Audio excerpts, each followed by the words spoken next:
here today to consider the nomination of Kash Patel to serve as director of the FBI. You're nominated, Mr. Patel, to one of the most important offices in our government. And to get here this far along in the process of your nomination, you gave us much information. You submitted over 1,000 pages of records to the committee, over 1,000 individual interviews, and many hundreds of hours of media. Thank you. I thank your family for coming. I know some of them have traveled to get here, and I know they're very proud of you, and I determined that by looking them in the face. Public trust in the FBI is low. Only 41% of the American people think the FBI is doing a good job. This is the lowest rating in a century. It's no surprise that public trust has declined in an institution that has been plagued by abuse, lack of transparency, and weaponization of law enforcement. Nevertheless, the FBI remains an important, even indispensable institution for law and order in our country. It's the people on the top floor of the J. Edgar Hoover building, not your local FBI agents, that have caused the low approval rating. Mr. Patel, I know you know this, but it's your job to restore the public trust and return the FBI to its core mission of fighting crime. Your extensive background gives you a unique position to make this happen. Mr. Patel's career has been a study in fighting unpopular but righteous causes, exposing corruption, and putting America first. For almost a decade, Mr. Patel served as a public defender, defending the constitutional rights of some of the least popular people in this country. After serving as a public defender, Mr. Patel joined the Department of Justice under President Obama as a counterterrorism prosecutor in the National Security Division. In this role, he investigated and he prosecuted many important cases, including the World Cup bombing in Uganda in 2010, for which he received an award of excellence. In 2017, Representative Devin Nunes asked Mr. Patel to join the House Permanent Select Committee on Intelligence to uncover the truth about Russiagate. And Mr. Patel did uncover the truth. It was during this period of time that, if you remember, I first met you, Mr. Patel. Through tireless works, Mr. Patel showed that Crossfire Hurricane was based upon fraudulent, discredited information paid for by the Democratic National Committee and the Clinton campaign. As reward for his efforts to uncover the truth, mainstream media, can you believe this, personally attacked Mr. Patel, and the FBI secretly subpoenaed his records. Now, I know what that is because my staff received similar treating during my investigation. The attacks Mr. Patel faced during his work in the House of Representatives are similar to the ones that he faces today. I expect many of these underhanded attacks will be repeated today. Mr. Patel has been accused of having, quote unquote, an enemies list. This is not a fair characterization, as he stated, quote, there is no revenge list, end of quote. Mr. Patel has identified those he believes have put politics and personal ambition over service to the country. He's called out those who've used the institutions like the FBI to achieve their own personal gain. Mr. Patel has said he believes that people who do this should be named and that Americans deserve transparency so that they can make their own judgment as they did in this last election. Other attacks against Mr. Patel are similarly unfounded. To take just one example,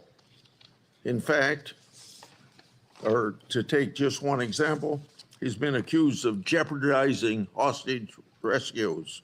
In fact, those allegations have been repeatedly shown to be false smears. As numerous national security officials have said publicly and on the record, Mr. Patel played a critical role in returning Americans safely home and has done so through hard work and personal cost to him. Mr. Patel has been accused of being unqualified to be FBI director. This suggestion ignores his impressive career at the highest levels of government service. After exposing Russiagate scandal in the Congress, Mr. Patel served in roles such as Senior Director, Counterterrorism at the National Security Council, Deputy Director of National Intelligence, and Chief of Staff to the Acting Secretary of Defense. Mr. Patel managed large intelligence and defense bureaucracies, identified and countered national security threats, prosecuted and defended criminals. He's done this while fighting for transparency and accountability in the government.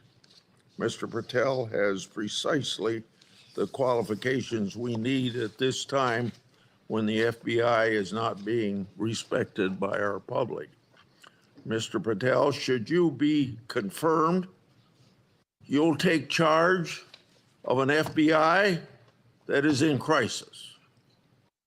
Recently, my oversight exposed that a special agent in charge of the FBI New Orleans field office was on vacation during New Year's Eve and New Year's Day. Of course, that was also included the Sugar Bowl. Senior personnel should be at their posts, not on vacation, during critical security events. And we all remember what happened at that time in New Orleans. But of course, this FBI agent would find it acceptable to do what he did. In August 2022, an FBI oversight hearing of this committee, Director Wray decided to leave early. I asked him to stay just 1 hour and 20 minutes longer, but he already made up his mind that he was going to leave. Later, under questioning in November of that year by Senator Hawley, Director Wray admitted that he left this committee hearing early so that he could go on vacation.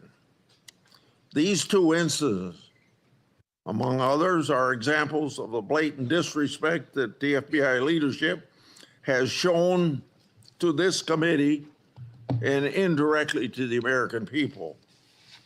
In November 22, I released internal FBI records that my office received pursuant to lawful whistleblower disclosures.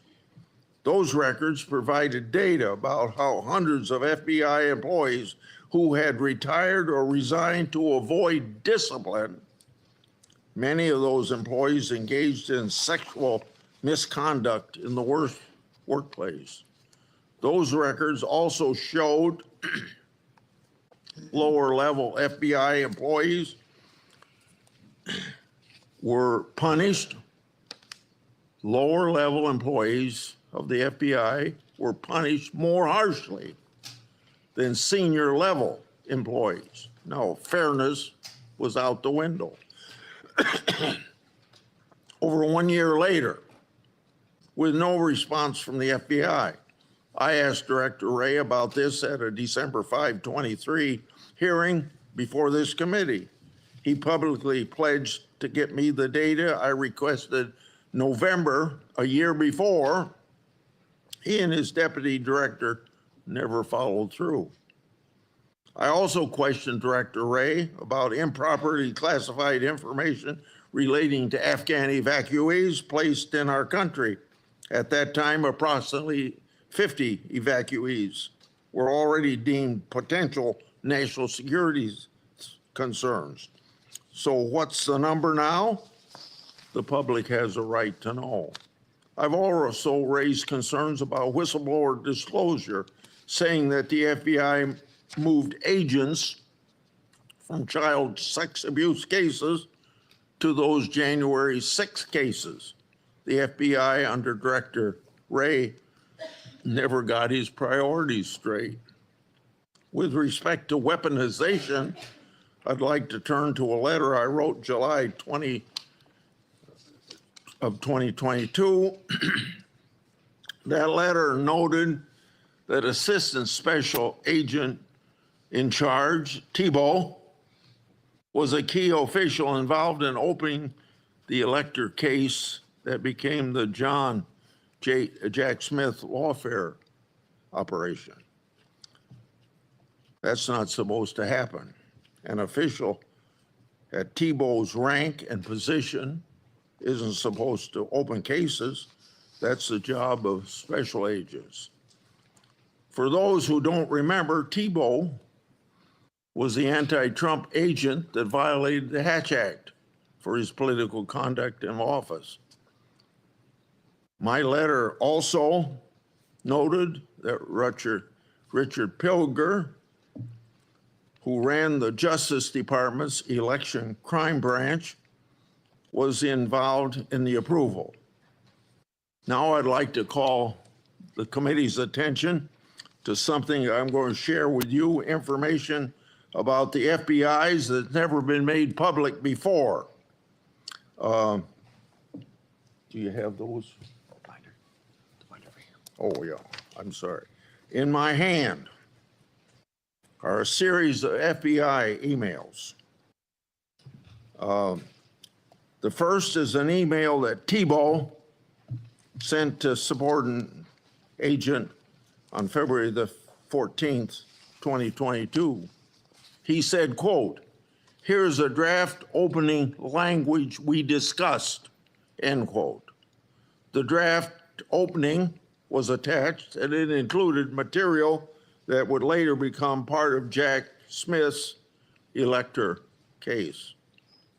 The second email, February 24th, 2022, email from Thibault to John Crabb, a prosecutor in the U.S. Attorney's Office for the District of Columbia, saying, quote, "I had a discussion with the case team and we believe there is predication to include former President of the United States, Donald J. Trump, as a predicated subject," end quote.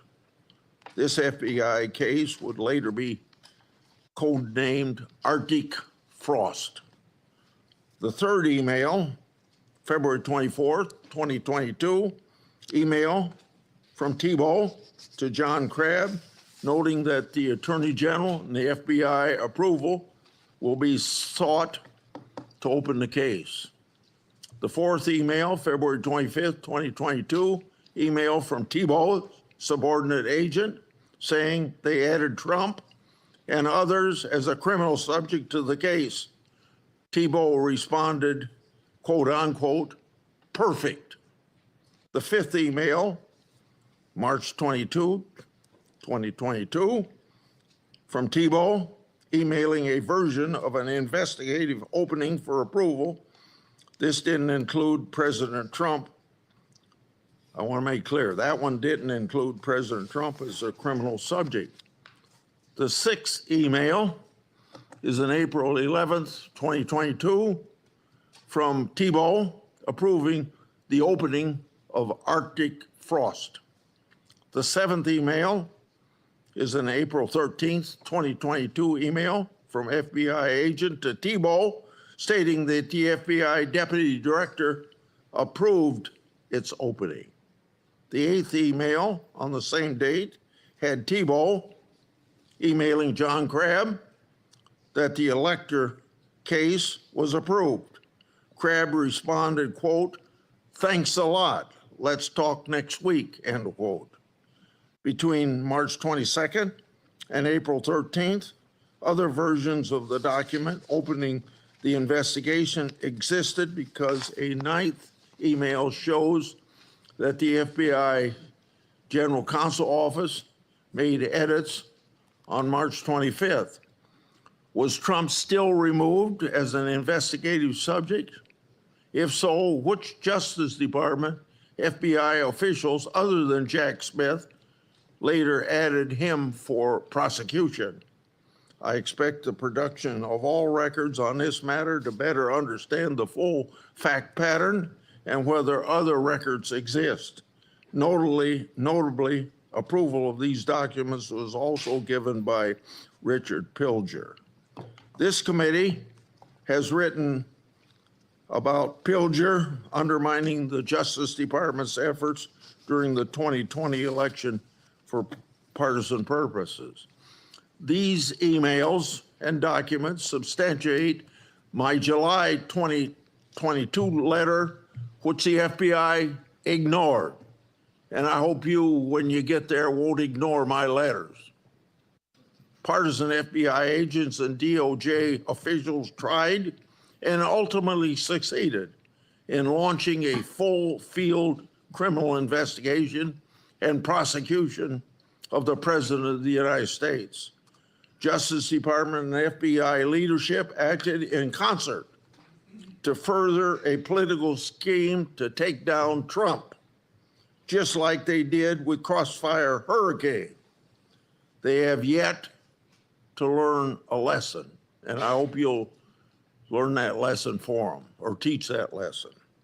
And their conduct, yet again, seriously eroded integrity of this once storied institution.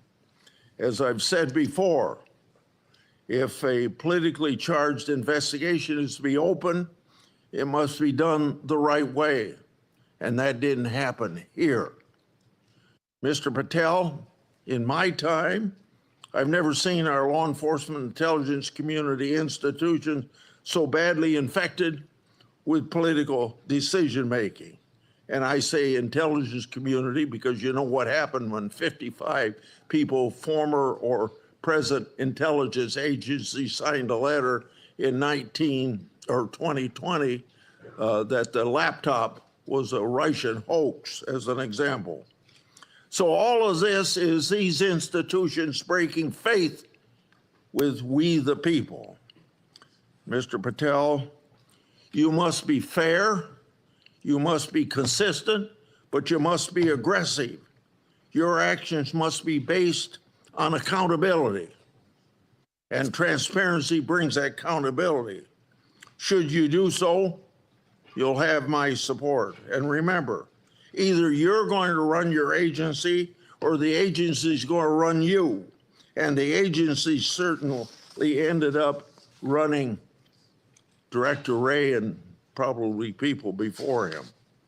Without objection, I'm going to put in this letter in the record, and this letter is sent to Director Wray December the 9th last year, calling for him and his deputies to step down, and it's titled, quote unquote, failures. Now I turn to Ranking Member Durbin.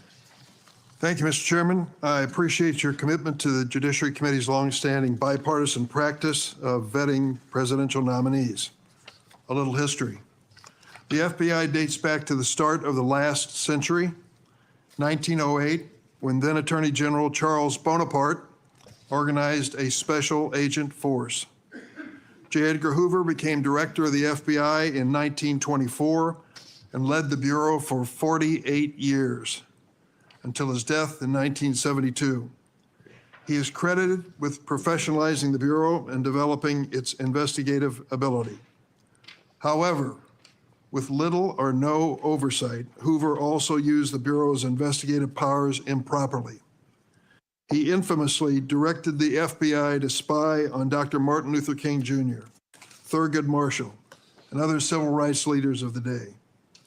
In 1975, the United States Senate created Frank Church's committee and they disclosed widespread abuses by the FBI and other U.S. intelligence agencies. The Church Committee concluded these agencies had engaged in illegal surveillance, and as a result, quote, groups and individuals have been assaulted, repressed, harassed, and disrupted because of their political views, social beliefs, and their lifestyles. And quote, the intelligence agencies have served the political and personal objectives of presidents and other high officials. The Hoover era of the FBI, the Watergate scandal, and the findings of the Church Committee highlighted the risk of political interference in FBI investigations and led to significant, important reform. In 1976, Congress passed a law that limits the FBI director to a single term of 10 years, which was intended to insulate that position from political influence. And critically, we made the FBI director's appointment subject to the advice and consent of the Senate. That's why we're here today. Since 1935, the motto of the FBI has been fidelity, bravery, integrity. These qualities represent the Bureau's core values and the high standards that are expected of all of its employees, including the director of the FBI. After meeting with Mr. Patel and reviewing his record, I do not believe you meet this standard. Mr. Patel has neither the experience, the temperament, nor the judgment to lead an agency of 38,000 agencies and 400 field offices around the globe. During the time I've served on this committee, I've had the opportunity to consider 4 FBI director nominations. Each one was a Republican, and I voted for all of them. My concerns about the director of the FBI are not partisan. As much as Republicans claim that President Biden and former Attorney General Garland weaponized the FBI, let's look at the record. President Biden kept the FBI director, a lifelong Republican who'd been appointed by President Trump. Contrast that with President Trump. Fired his first FBI director, James Comey, forced out his second FBI director, Chris Wray, for being insufficiently loyal. With Mr. Patel, however, obviously the president has found a loyalist. Mr. Patel's loyalty includes touting conspiracy theories that threatened efforts at President Trump's enemies. How do we know Mr. Patel's theories, his beliefs, what motivates him, what he really believes? He wrote it in a book. This book, Government Gangsters, I urge all of you to read before you cast a vote for this gentleman. Mr. Patel has published at the back of this book a list of 60 people whom he calls, quote, members of the deep state, 60. This list includes many distinguished public servants who've dedicated their lives to our nation. Among them are Democrats and Republicans, including former Trump administration officials like the former Secretary of Defense Esper. Then there is Mr. Patel's plan to quote, and I quote him, shut down the FBI Hoover building on day one, reopen it the next day as a museum of the deep state. And he has said, quote, we're going to come after people in the media. We're going to come after you, whether it's criminally or civilly, we're putting you all on notice. Does this sound like the kind of nonpartisan law enforcement professional who should lead the FBI? No, not to me. This is someone who's left behind a trail of grievances throughout his life, lashing out at anyone who disrespects him or doesn't agree with him. Don't take it from me. Listen to these Republicans who worked with him during the Trump's first administration. Attorney General Bill Barr, and I quote, I categorically oppose making Patel deputy FBI director. I said it would happen over my dead body. Patel had virtually no experience that would qualify him to serve at the highest level of the world's preeminent law enforcement agency. National Security Advisor John Bolton. I didn't think he was qualified. He demonstrated no policy aptitude at all. I was forced to hire him. President Trump's Deputy National Security Advisor, Charles Kupperman. The idea that Kash Patel is going to be the FBI director is appalling. His legal career is modest at best. His ideas are ludicrous. CI Director Gina Haspel threatened to resign after President Trump proposed making Mr. Patel CIA Deputy Director. Defense Secretary Mark Esper said Mr. Patel lied about whether Nigeria had approved a hostage rescue operation, putting American lives at risk. But Mr. Patel would have us believe that all of these public servants, all Republicans, all from the first Trump administration, and apparently anyone else who's critical of him, are nothing but government gangsters and deep state members. Many of them have made his list of enemies.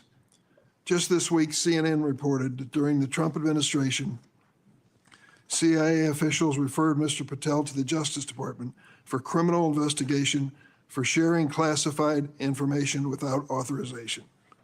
Last week, I asked the Justice Department and intelligence community for information on any criminal referrals relating to misconduct by Mr. Patel.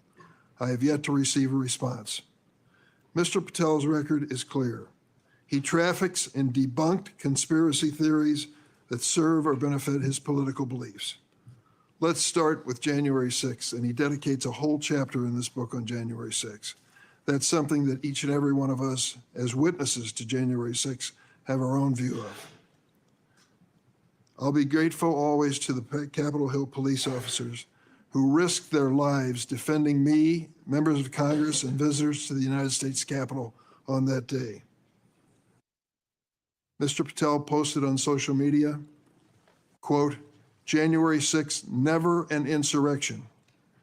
Cowards in uniform exposed, end of quote. Let me repeat that. Cowards in uniform exposed. Who was in the Capitol building on January 6th in a uniform? The Capitol Police were. Do you think they were cowards? Many of them risked their lives and some gave their lives in defense of this building. How about the DC police who were here as well? They were in uniform. Cowards risking their lives as well. Some of them being battered and beaten by these mobsters that came into the Capitol. And Mr. Patel claims that the FBI agency he aspires to lead, get this now, was planning January 6th for a year. He says the FBI was planning January 6th for a year. That's a quote. Mr. Patel has gone so far as to co-produce and sell musical recordings of a song performed by January 6 rioters in jail, rioters who violently assaulted police officers. He has described this January 6 choir as, quote, political prisoners.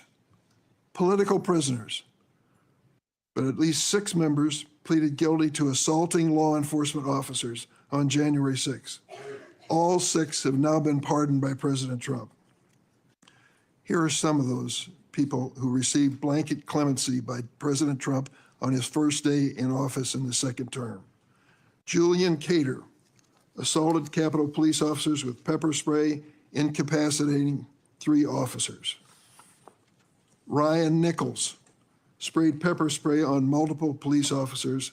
After the attack, Nichols posted on Facebook, and I quote, "So yes, I'm calling for violence and I will be violent."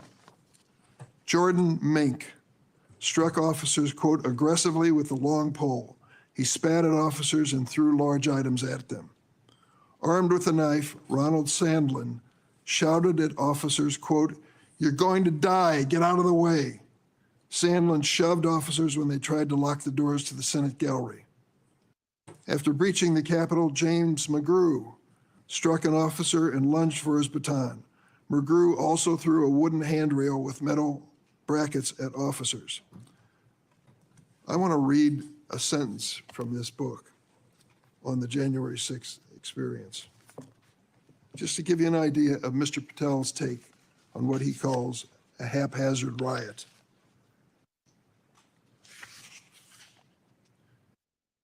By everything we could see, the crowd at the Capitol was unarmed or armed only with non-lethal objects like bottles, flagpoles, or bike racks. Mr. Patel has also peddled conspiracy theories for his own financial benefit. promoting a line of dietary supplements that claim to help people detox from COVID-19 vaccines. During my time on this committee, I was fortunate to get to know and work with former FBI Director Bob Mueller. I met him a few days after 9/11. That's when he took over the FBI. I trusted him, I worked with him, I did everything I could to help him because I believed that the FBI was a critical central agency in restoring America's confidence that we were safe. Bob Mueller was an extraordinary man.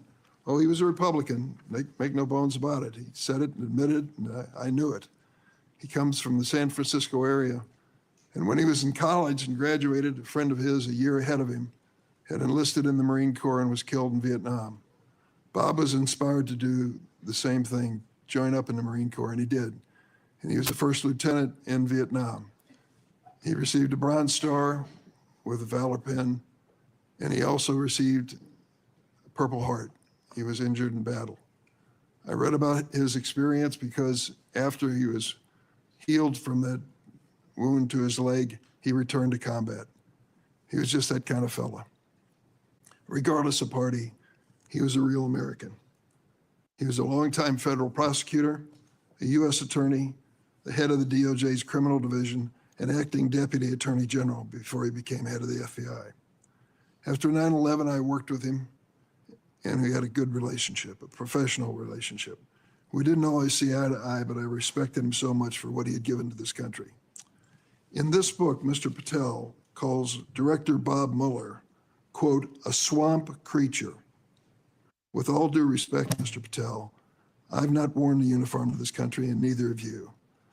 To think that you would denigrate Bob Mueller's service to our country and call him a swamp creature is an indication of the depths your political views take you. The FBI plays a critical role in keeping America safe from terrorism, violent crime, and other threats. Our nation needs an FBI director who understands the gravity of this mission and is ready on day one, not someone who is consumed by his own personal political grievances. The American people deserve an FBI director focused on keeping our families safe from terrorism, drug trafficking, and violent crime, not this checklist of grievances we find in this book. Mr. Patel, your record makes it clear you're not that person. I yield. Thank you, Senator Durbin. Before I call on Senator Tellis, I want to clear up something the way I see it, and I think I'm going to invite everybody that it can be cleared up. This business about what Mr. Patel said about cowards in uniform, it's a mischaracterization of what he actually said. So I'm going to invite you to listen to the interview Mr. Patel gave that linked to his post to hear what he actually said. When he said cowards in uniform, he was talking about senior Pentagon leadership failing to mobilize the National Guard to protect the Capitol. His comments had nothing to do with police. Mr. Patel made his comments while discussing an article in the New York Times exposing grave miscommunication between the Department of Defense and the DC National Guard. So I would encourage people to follow up on that. Senator Tillis. Thank you, Mr. Chairman, Ranking Member, colleagues on the Senate Judiciary Committee. It's my honor to introduce Kash Patel, President Trump's nominee to be FBI Director. I've completed due diligence on his life and career, and I'm convinced that Kash possesses significant expertise and ironclad commitment to justice, and he's an outstanding choice to lead the FBI. Kash's parents are Indian immigrants of Gujarati ancestry. They're up here in the front row. The Gujarat state is a melting pot of religions, including Hinduism, Islam, Jainism, with temples, mosques, and other religious sites scattered across the state. His father was raised in Uganda, but his family had to flee the country to escape repression under Idi Amin. His mother was born in Tanzania. They met and married in India and ultimately made their way to New York City by way of Canada, where his parents, along with 7 brothers and sisters and their spouses and at least a half a dozen kids, lived under the same roof. His parents raised Kash in the Hindu faith, and they instilled in him the values of hard work and education. Kash is a devout Hindu, and consistent with his faith, he's shown respect to people of all faiths. Kash attended the University of Richmond, where he earned his bachelor's degree in criminal justice and history. He went to Pace University School of Law, where he earned his JD, and an international law certificate from the University College of London, Faculty of Laws. Kash began his career as a public defender in Florida, where he led or co-led more than 60 jury trials in state and federal court. Kash clearly demonstrated a devotion to upholding the rule of law and defending the rights of individuals. Kash led the defense of Jose Buitrago in United States versus Buitrago, a high-profile case in Florida in 2015. Buitrago was one of the Colombian nationals arrested in a major drug bust involving Operation Backrim. Kash and his co-counsel successfully argued that key evidence was withheld by the prosecution, leading to Buitrago's release. I suspect some of Kash's disdain for prosecutorial misconduct stemmed from this experience. Kash was hired as a senior counsel on the House Permanent Select Subcommittee on Intelligence Committee, I should say, in 2017. He told me he distinctly remembers my friend Trey Gowdy comment shortly after they were introduced. He said in Trey's dialect, "Kash, Congress is where righteous investigations go to die. I hope you're ready." I think Kash was ready, and he went on to establish a solid reputation for pursuing the facts, and from there, he held senior posts at the NSC, the Department of Defense, and the DNI. Since leaving the administration in 2020, Kash has written articles and books on national security, law, and governance. Through his work as an author, Kash continues to advocate for justice and transparency, and to be ever vigilant in defending our great democracy and the rule of law. Colleagues, I created a Kash bingo card that I have available to any of my colleagues who would like it on the other side of the aisle. Some may view this as an unserious caricature and not appropriate for this committee. Sadly, I consider it a serious caricature of what I expect to be witnessed today.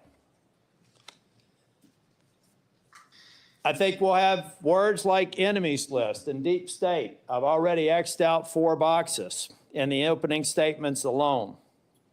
The fact of the matter is, some people will be here to simply substantiate a false narrative.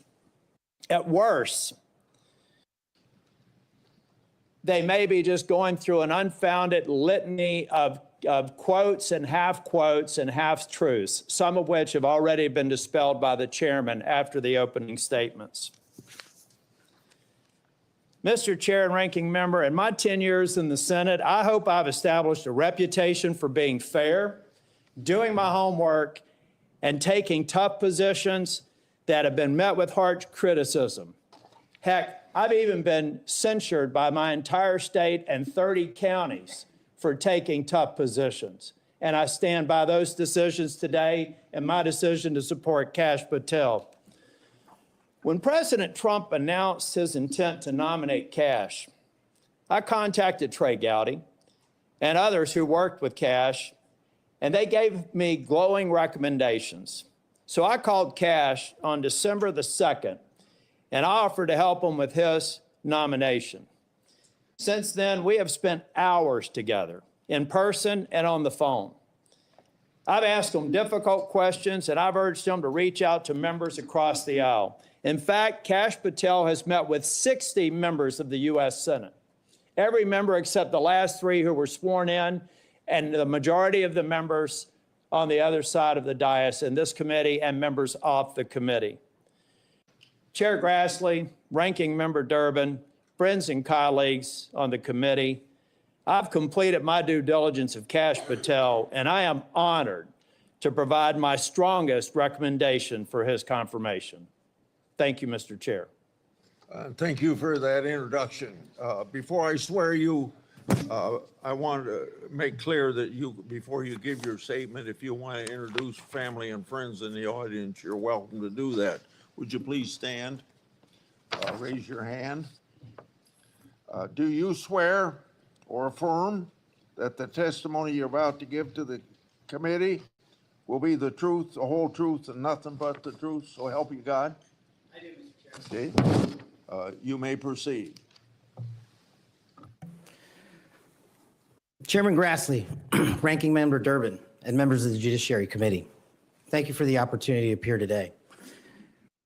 I must start with a word of prayer for the tragic accident that befell our nation last night, where we lost civilians and service members. I pray for their families. I pray for law enforcement and military personnel, and I pray for their souls, and hopefully God will find them peace in the near future. I'd like to welcome my father, Pramod, and my mother, Anjana, who are sitting here today. They traveled here to get here from India. My sister's also here, Nisha. She also traversed the oceans just to be with me here today. It means the world that you guys are here. Jesse Krishna.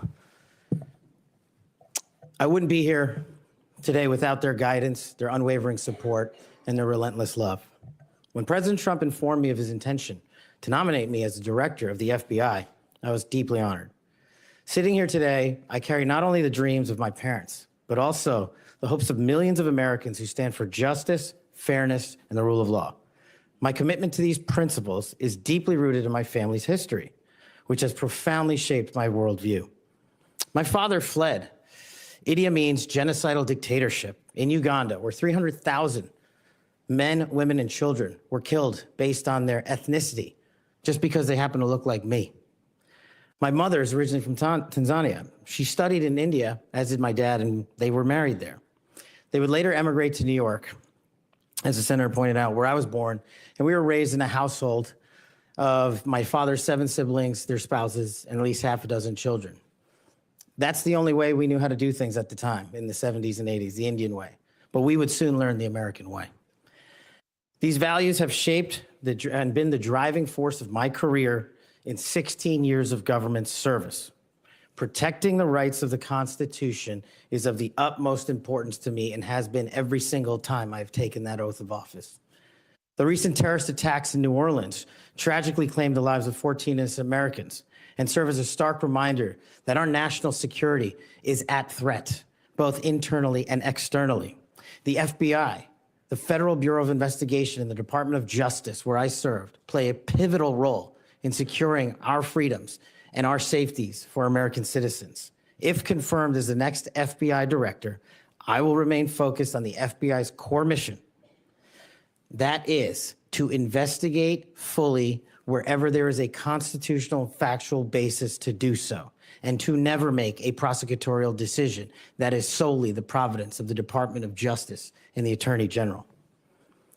For the first 8 years after law school, I served as a public defender, first for Miami-Dade County and later for the Southern District of Florida. During that time, I represented some pretty awful human beings charged with some pretty heinous crimes.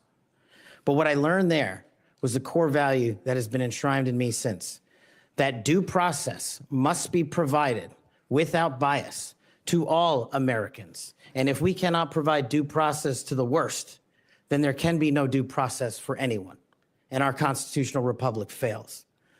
But I battled on that hill for that due process. I would later serve in the Obama Justice Department as a terrorism prosecutor in the National Security Division, where we successfully contributed to the prosecutions of terrorist organizations like Al-Qaeda, Al-Shabaab, and others.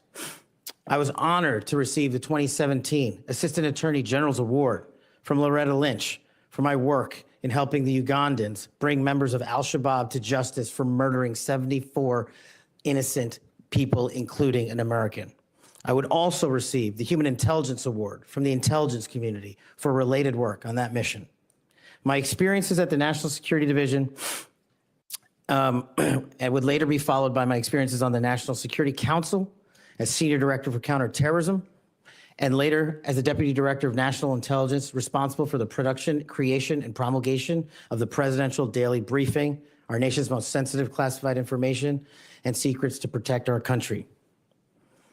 My time in the White House was preceded by my time right here in Congress as a staffer on the House Intelligence Committee, where I spearheaded the investigation that exposed serious FISA, Foreign Intelligence Surveillance Act abuses by members of the Department of Justice and the Federal Bureau of Investigation.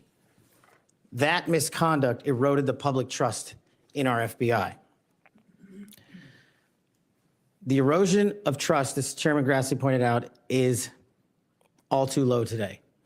40% of Americans have trust in the FBI. In order to get it back, there's a twofold track, Senator. One, violent crime is exploding in this country, and we cannot afford them to allow it to run away. We must tackle violent crime. Just in 2023 alone, there was 100,000 rapes, 100,000 drug overdoses, and 17,000 homicides. The priority of the FBI, if I'm confirmed, will be to ensure that our communities are protected and safeguarded and our children have parks to play in and not needles to walk over. The way we do this, we let good cops be cops. We let law enforcement and we provide them with the tools necessary and resources they need to get after violent crime. The second way we do this on equal track is aggressive constitutional oversight from Congress. The public trust can only be restored if there is full transparency, and I am committed to that full transparency. Members of Congress have unfortunately submitted hundreds of questions that have been unanswered by the FBI in recent times. That will not occur if I am confirmed. All appropriate requests for information will be responded to expeditiously and fully. I'm committed to working alongside the dedicated men and women of the FBI. They are warriors of justice, and I will always have their backs because they have the backs of the American people. I look forward to answering your questions, and I want to take a moment to thank my family, my friends, people who traveled here, and my entire team that has made this day possible. God bless America, and I look forward to your questions.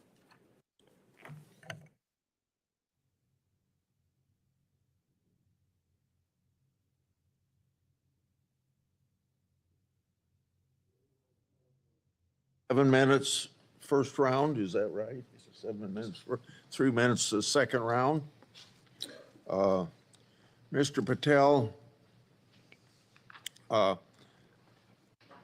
not going to go through all the things that you've done through your career because I said those in my opening statements, but Democrats on the committee say you don't have experience. What are you most proud of from your career in public service? Mr. Chairman, I appreciate the question. It's really humbling to be afforded the opportunity to have served this country for 16 years. But I think what I'm most proud of is my work in national security, protecting the no-fail mission, returning American hostages, killing high-value terrorists that brought hate and destruction to our shores. I've served that mission in Democratic and Republican administrations, and it is the one mission that we cannot fail, and it is the one mission where the FBI must play a critical role. Okay. As you well know, and you and I discussed this in my office, whistleblowers are critical to rooting out waste, fraud, and abuse. Their courage to come forward and make legally protected disclosures about government wrongdoing benefits the country. I think they're politically, they are good American citizens, just want the government to do what it's supposed to do. I think they're treated by bureaucracies, not just in the FBI, but throughout the bureaucracy like skunks at a picnic. Will you protect whistleblowers from retaliation, unlike former Director Wray, and promote a culture at the FBI that values whistleblowers' important contributions? Absolutely, Mr. Chairman. I share in your beliefs about the importance of whistleblowers. So we've spent a lot of taxpayers' money ruining whistleblowers. Will you commit to ensuring that no taxpayer money will be used to identify and retaliate against whistleblowers? Senator, if I'm confirmed, it will not. Okay. You and I have heard a lot of criticism about various statements about January 6th. You said, quote, "Those who broke actual laws should be prosecuted," end of quote. But you've also called out the partisan nature of prosecutions and compared how the Biden Justice Department treated January 6th defenders with how they ignored many other crimes. Those include crimes related to illegal immigration, as well as riots that took place around the country. So explain your position on January 6th to this committee, and how do you respond to critics who say that you're anti-law enforcement? Mr. Chairman, I greatly appreciate the question, the opportunity to discuss that. If anyone wants to consider me as anti-law enforcement, then look at my 16 years in government service, whether I was trying 60 jury trials in state and federal court upholding the rights of the indigent and breathing life into constitutional due process, or later as a national security prosecutor, where I served this country and overseas, and later when I was a Joint Special Operations Command civilian embedded with SEAL Team 6 and Delta, chasing down some of the most high-value target terrorists there are on this earth and successfully achieving a mission end state. I have always respected law enforcement. I have taken that oath and will take that oath again, God willing, to be the next director of the FBI. As for January 6th, I have repeatedly, often, publicly, and privately said there can never be a tolerance for violence against law enforcement. And anyone that commits an act of violence against law enforcement must be investigated, prosecuted, and imprisoned. And on January 6th, I said the same thing about acts against law enforcement. The Capitol Police, who I have served with, and when I was Chief of Staff at the Department of Defense, rushing to the aid of the members of this committee and your colleagues to provide the National Guard, was my top mission priority, not politics. And that is my love of this country, to protect our laws and our way of life. And it was no different. If there's any ever corruption, I have been the first to call it out. And I will continue to call out corruption in government service, because it is a privilege to serve this nation. Thank you, Mr. Chairman. Outside of this committee, and some people on this committee have accused you of promoting the QAnon movement. My colleagues have already asked your future boss, Mr. Bondi, many questions about this. I think it's easy to see these attacks for what they are, guilt by association. Are you a follower or promoter of QAnon? No, Senator. In fact, I have publicly, including in the interviews provided to this committee, rejected outright QAnon baseless conspiracy theories or any other baseless conspiracy theories. They must be addressed head on with the truth, and I will continue to do that. And I will always continue to support Americans who support law enforcement, our military, and want a secure border. Over the past 4 years, the FBI and Justice Department have weaponized law enforcement towards partisan ends. This has affected you personally.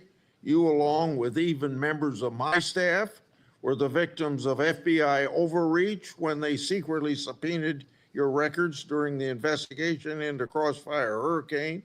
Inspector General Horowitz of Justice Department was right to say actions like this have a quote, unquote, chilling effect on whistleblowers. How do you intend to make sure that this kind of misconduct never happens again? Senator, this may be one of the scenarios that most uniquely qualifies me to take command at the FBI. Having been the victim of government overreach and a weaponized system of justice and law enforcement, I know what it feels like to have the full weight of the United States government barreling down on you. And as the Biden Inspector General determined, those activities by the FBI and DOJ were wholly improper and not predicated upon law and facts. I will ensure, if confirmed, that no American is subjected to that kind of torment, to that kind of cost, financially and personally. And most importantly, I will make sure that no American is subjected to death threats like I was, and subjected to moving their residences like I was, because of government overreach, because of leaks of information about my personal status. If confirmed as FBI director, Mr. Chairman, you have my commitment that no one in this country will feel that pain. Senator Durbin. Thanks, Mr. Chairman. Mr. Patel, I woke up this morning to National Public Radio, and they had an item on there about what has happened to those who were given blanket clemency by President Trump. One of these individuals was a man named Matthew Huddle. Are you familiar with him? I'm sorry, what was the last name? Matthew Huddle. If you could remind me, Senator. Well, I was reminded again this morning, he's a man who's been found guilty of numerous crimes.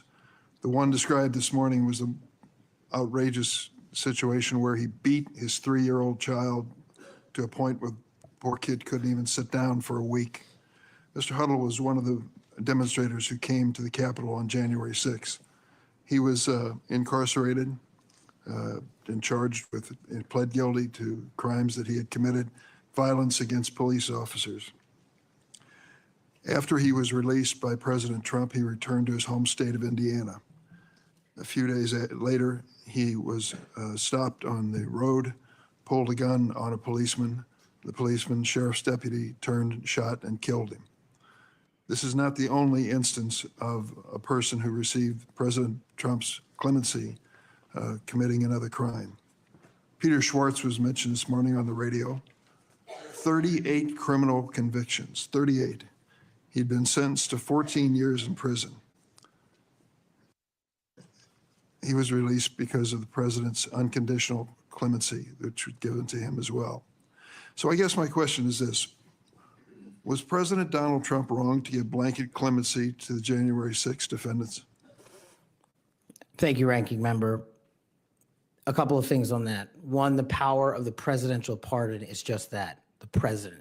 Alignment, I concede he has the authority. I'm asking, was he wrong to do it? And as we discussed in our private meeting, Senator, I have always rejected any violence against law enforcement, and I have, including in that group, is specifically addressed any violence against law enforcement on January 6th. And I do not agree with the commutation of any sentence of any individual who committed violence against law enforcement. So do you think that America is safer because the 1,600 people have been given an opportunity to come out of serving their sentences and live in our communities again? Senator, I have not looked at all 1,600 individual cases. I have always advocated for imprisoning those that cause harm to our law enforcement and civilian communities. I also believe America is not safer because President Biden's commutation of a man who murdered 2 FBI agents, Agent Kohler's and Williams' family, deserve better than to have the man that point blank range fired a shotgun into their heads and murdered them released from prison. So it goes both ways. Leonard Pelletier was in prison for 45 years. He's 80 years old, and he was sentenced to home confinement. So he's not free, as you might have just suggested. He killed 2 FBI agents. That's true, he did, and he went to prison for it and should have. My question to you, though, is do you think America is safer because President Trump issued these pardons to 1,600 of these criminal defendants, many of whom violently assaulted our police in the Capitol? Senator, America will be safe when we don't have 200,000 drug overdoses in 2 years. America will be safe when we you're don't have not gonna answer the 50 homicides in a So day. you just won't answer the question. I I'm am going to say, here. I don't think we're safer. Matthew Huddle was sent back to Indiana. I don't think we're safer with Peter Schwartz. I could go through a long list of individuals, some of who were wanted in states, members of this committee. Let me move to another topic if I can. Tell me about your J6 choir. What is that? Well, it's not my choir. It's simply a recording that was utilized to raise funds for families in need of nonviolent offenders. Who sings on this recording? I don't know, Senator. What did you have to do with it? Simply to raise funds to assist families of nonviolent offenders whose kids needed college education payments and whose rent needed being paid. My understanding is that the performers on this J6 choir were the rioters who are in prison. I'm not aware of that, sir. I didn't have anything to do with the recording. You weren't aware of who made the recording? No, Senator. That's interesting. Did you receive any money for selling copies of that music or that recording? Absolutely not. Okay. You do have a foundation, though, do you not? I'm very proud of the Cash Foundation and the $1.3 million we've given to families in need across this country, including active duty service members, police officers, putting kids in college, and helping people in disaster relief areas rebuild their homes and their communities. 1&0 LLC, are you familiar with that? Sorry? 1&0 LLC? I believe, Senator, you're referring to the LLC that one of the individuals has his private business with. Is it part of the Cash Foundation in any way? Only in that one of the members of the board has that LLC for his outside business. Andrew Allis? I believe that's his name, yes. Yes. Do you know how much was paid to him from your charitable work? Yes, like any other charity, we had to go out and fundraise, something I'm sure every member of this committee is familiar with. And we use digital marketing campaigns. And I believe we paid a digital marketing company through 1&0 $250,000 to raise $500,000, which we gave away to families in need, like when hurricanes struck Florida, Texas, and North Carolina. We will be going through the details of your foundation and the expenditures with the questions for record that the chairman has mentioned. I look forward to it. You'll have a chance to answer those under oath. Mr. Patel, you frequently associated with and sometimes praised extremist figures with well-documented histories of racism, anti-Semitism, conspiracies, and the like. In September of 2023, you appeared with Laura Loomer at an event promoting your book, this one here. You shared a photo of yourself and Loomer in which you held her book and she held yours. Just a few months before this event, Ms. Loomer posted on X that the September 11 terrorist attacks were, quote, an inside job. Around that time, she accused Florida's First Lady, Casey DeSantis, of exaggerating her cancer diagnosis to gain voter sympathy. A number of my Republican colleagues on this committee have criticized Ms. Loomer's extremism. One of my colleagues described her as a, quote, crazy conspiracy theorist who regularly utters disgusting garbage. Another called her really toxic. Given all of this, why did you associate with Ms. Loomer? Senator, as you can see, I took a photograph with an individual who showed up at a book event. I don't believe I'm guilty by association, and I certainly don't believe that an individual who is the first minority to serve as the Deputy Director of National Intelligence for this country is a racist in any way, and I detest any conjecture to the contrary.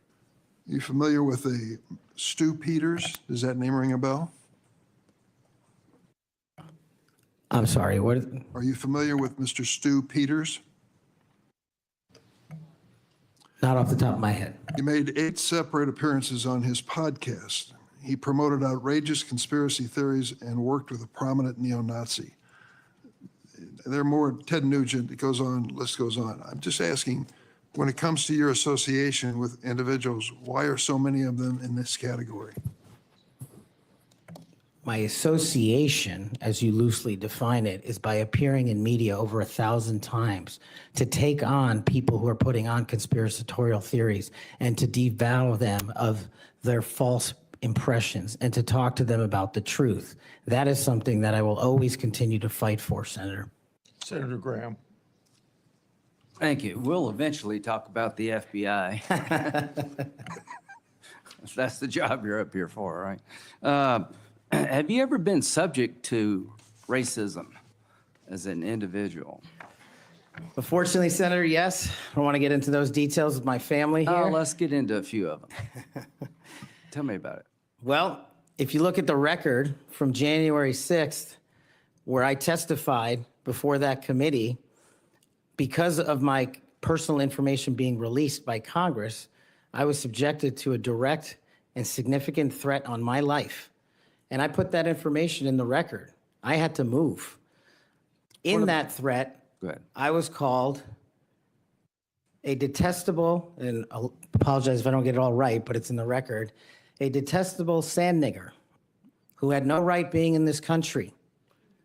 You should go back to where you came from. You belong with your terrorist home friends. That's what was sent to me. That's just a piece of it. But that's nothing compared to what the men and women in law enforcement face every day. And that's why they have my support. Okay. Growing up, were you subject to racism? Yes, sir. Okay. Now, I think the reason you're here has a lot to do with your work on Crossfire Hurricane. Are you familiar with that FBI operation? I am, Senator. So Senator Durbin mentioned the church report and the history of abuse, but he failed to mention Crossfire Hurricane. He failed to mention the Horowitz report. Wonder why? If you're waiting for these guys over here to figure that out, you're going to die waiting. So this is the Nunes memo. You work for Mr. Nunes over on the Sorry? House side? David Nunes? Sorry? Are you familiar with this memo by the Foreign Intelligence Service Act abuses Yes. at the Department of Justice? Absolutely. Did you help write this memo? I did as a staffer. Okay, I'm going to put this in the record. Thank you. In this memo, you kind of dissected the abuses of Crossfire Hurricane, right? I did, Senator. And the Mueller investigation. So the Crossfire Hurricane investigators, two of them were Strzok and Page. Are you familiar with them? I am, Senator. Okay, it was opened up on July the 31st, 2016. And here's what Strzok said. And damn, this feels momentous because this matters. The other one did too, but that was to ensure we didn't F something up. This matters because this matters. So super glad to be on this voyage with you. That's to Page. And Page responds a couple of months later, he's not ever going to be President right, talking about Trump. Strzok, no, he won't. We'll stop it. Is it fair to say that the people in charge of investigating Crossfire Hurricane hated Trump's guts? Well, you don't have to take my word for it. That statement, along with the statements from the sources. Are during the those days operations- over in the FBI, you hope? Well, if they're not, they will be. Okay, good. You know who Carter Page was? I do, Senator. Do you know that the FBI secured warrants against him on 4 different occasions? Yes, Senator. Do you know that the information that they relied upon came from the Steele dossier? I do. Was it you that were able to find out that the Steele dossier was a bunch of crap? Yes, Senator, we followed the money and we exposed the fraud that was the Steele dossier. And the primary subsource was Ignor Danchenko, right? That's correct, Senator. And he was actually a Russian analyst. That's right. Are you aware that in January he told the FBI that, let's see, what did he tell the FBI? Still had no proof to support the statements, then it was just talk. The primary subsource explained to the FBI that his information came from word of mouth and hearsay, conversations he had with friends over beers, and some of the information were statements he heard made in jest. And he told the FBI this in January That's of right. 2017. And they got 2 more warrants after that. That's correct. Are you aware that the FBI had volumes of information that the Steele dossier was a bunch of bullshit and nobody ever told anybody at the top? I am, sir. We exposed. Or they lied about being told. That's correct. So are you aware of the fact that the FISA court rebuked the FBI? Are you aware of the fact that an FBI lawyer went to jail because he misled the court by manipulating a email from the CIA? I am. Do you believe that Crossfire Hurricane was one of the most disgusting episodes in FBI history of a corrupt investigation led by corrupt people who wanted to take Donald Trump down? Yes, sir. Do you think that's why you're in this chair today, to fix that? I think that's a big part of the Without reason. Crossfire Hurricane, this guy wouldn't be here. And my friends on the other side, like pulling teeth, the Horowitz investigation, the Inspector General labeled this fraudulent at its core, mismanaged at its core, running stop signs. At every turn, they went forward when they should have stopped. The Durham report said it was obviously politically motivated. FBI agents were telling anybody and everybody that would listen, this is not reliable, this is not trustworthy, but they plowed on. And because of you and Trey Gowdy and others, we now know about this. Everybody who signed the warrant under questioning by me said if they knew then what they know now, they wouldn't have signed the warrant. Comey said that. Yates said that. Rosenstein said that. The reason you're here is because most of the public, almost every Republican believes that the FBI has been used continuously in a political fashion, ignoring evidence, making up evidence, lying to get Donald Trump. And when it came to the Hunter Biden laptop, they told every social media outlet in October 2020, oh, that's Russian disinformation. That was BS too. Right before the election, the FBI intervened to shut reporting on the Hunter laptop down as being Russian misinformation, according to Zuckerberg. Do you promise all of us those days are over at the FBI? Yes, Senator, they are. Are you proud of what you did to find all that? Absolutely. You think that's why you're here today, is to make sure that never happens again? The American people deserve just that. Thank you. Senator Whitehouse. Thanks, Chairman. Welcome, Mr. Patel. I remember January 6th. Colleagues running through our halls to flee the mob, colleagues shouting that rioters should be shot, us returning to our constitutional business through hallways cleared for us by automatic weapons carrying SWAT teams. None of you, none of us, said those violent rioters should be pardoned. A Republican colleague said such pardons would be hard to believe, even absurd. Your former colleague, J.D. Vance, said the violent rioters should not be pardoned. Even Jim Jordan said pardons would, and I quote, focus on all the people who didn't commit any violence. Well, Trump pardoned all of them. And there's a lesson in that. Every time you think Trump would never go that far, rethink that. We all seem to agree that violence against police is unacceptable, yet more than 600 people who physically attacked Capitol Police officers were just put back on the street, part of a 1,500-person personal Trump army, now out there with people who have proven themselves willing to do violence on Trump's call. In only 10 days, some are already back committing crimes.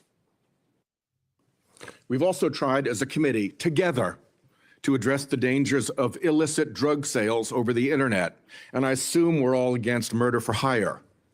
But Trump also just pardoned a dark web operator sentenced to life in prison for trafficking illegal drugs online and accused of soliciting murders for hire. Those pardons, as Mr. Patel has said, are a mistake, but they are also a signal that we are entering a strange and dangerous time. That is the context for today's hearing. Warnings that the FBI could become Trump's enforcer, use the powers of law enforcement to stifle speech and dissent, punish political rivals of either party, and hand out free passes, get out of jail free cards to violent supporters are warnings we should heed. Here are some warnings of this nominee's Trump administration colleagues. Former Attorney General Bill Barr said, this nominee has virtually no experience that would qualify him to serve at the highest level of the world's preeminent law enforcement agency, end quote, and we would never be able to command the respect necessary to run the day-to-day operations of the Bureau. That's for the deputy position. Former CIA Director Gina Haspel was reported threatening to resign rather than have this nominee serve under her. John Bolton, Trump's former national security advisor, said, I didn't think he was qualified. I was forced to hire him. Trump's deputy national security advisor, the nominee's former supervisor, said, his ideas are ludicrous. He's absolutely unqualified for this job. He's untrustworthy. And it's an absolute disgrace to even consider an individual of this nature. That's from Republican appointees who worked with him. And here's what this nominee himself has said about using his office to prosecute journalists. We will go out and find the conspirators, not just in government, but in the media. We're gonna come after you, whether it's criminally or civilly. Is that a correct quotation, Mr. Patel? Senator, that's a partial quotation, But it's correct. in part. Regarding his publication of his enemies list, Mr. Patel proclaimed, "The manhunt starts tomorrow," and reposted a video depicting him taking a chainsaw to his political enemies. Is that you, Kash Patel, reposting that at the top of that page? Senator, I had nothing to do with the creation of that Is meme, that you reposting it, was my question. and that's me at the top. You said FBI agents were responsible for the violence on January 6th, and I quote you here, "beyond a reasonable doubt." Is that what you said? That's completely incorrect, and I appreciate the opportunity to address that. I'll give you an opportunity in writing, but this is my time now. Have at it. An Inspector Attorney General investigation found that that was false. And you said we should impeach judges who rule against Donald Trump, who are, in your words, political terrorists. When this nominee tries to explain all this away, keep one thing in mind. He's testified under oath before a Colorado judge who presided over a Trump case in which he was a witness. And the judge found, and I'm quoting here, he was not a credible witness. His testimony is not only illogical, but completely devoid of any evidence in the record. That's from a judge.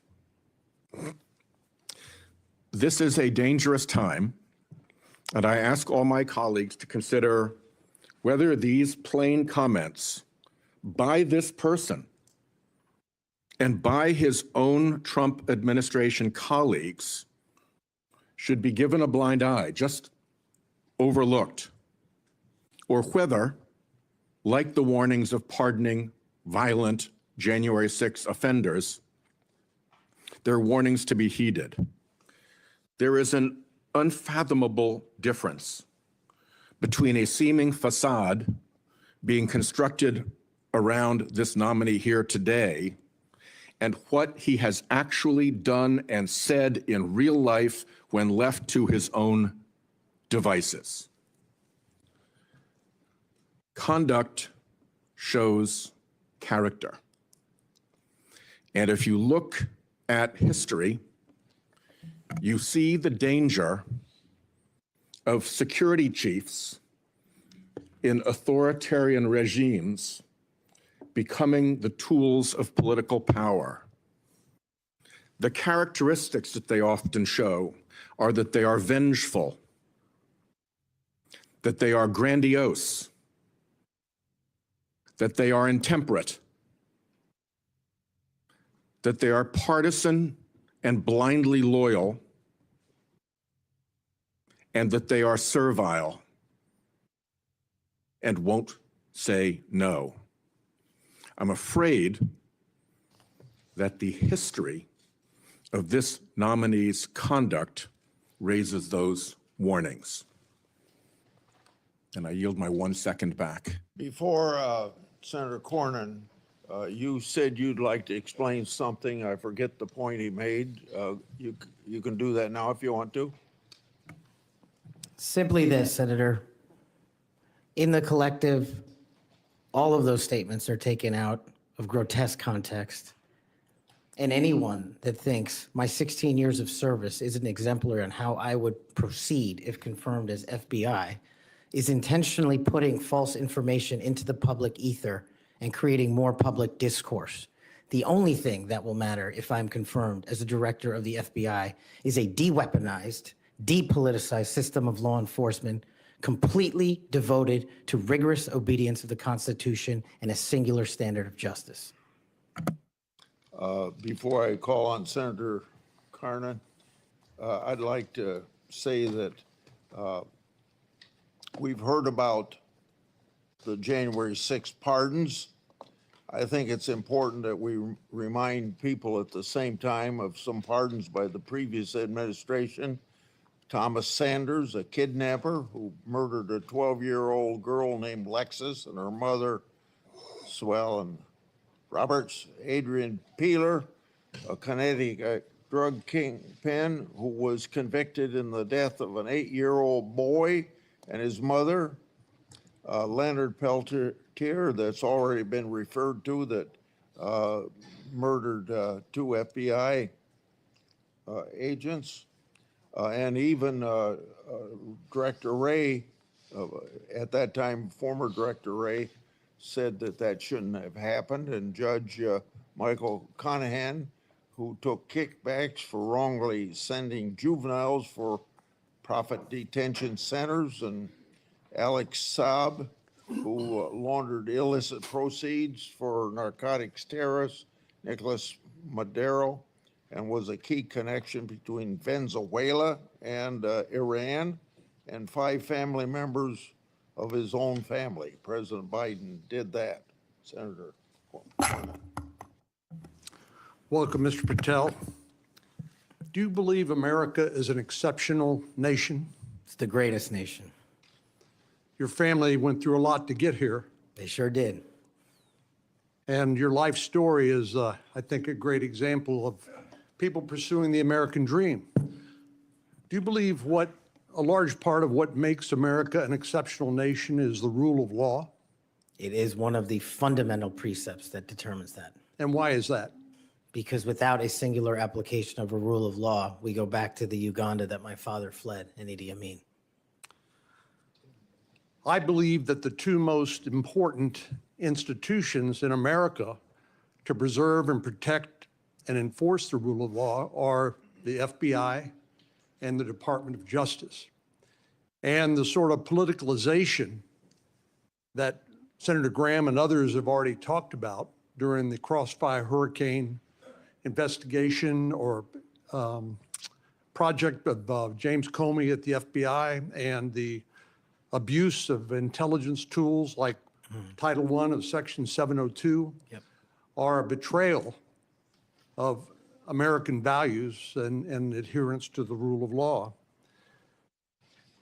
And I think your biggest task is going to be, along with Pam Bondi at the Office of the Attorney General, is to restore the rule of law to the Department of Justice and the FBI. Are you willing to do that Absolutely, Senator. without regard to partisan affiliation or politics? Absolutely.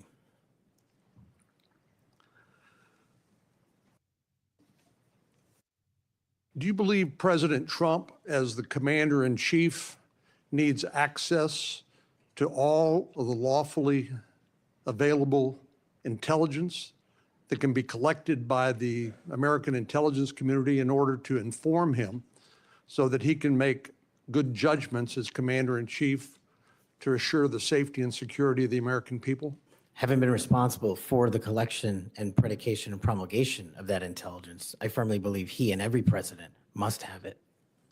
And so you would not support any impractical or perhaps immaterial or unworkable ways to inhibit the flow of that information to President Trump?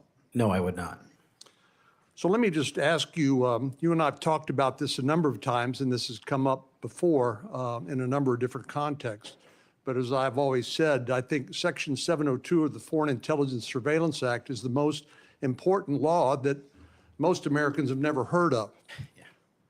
But when I was questioning my fellow Texan, John Ratcliffe, who now has been confirmed as the director of the CIA, about this, we talked about some of the reforms that have been made to Section 702 over the years.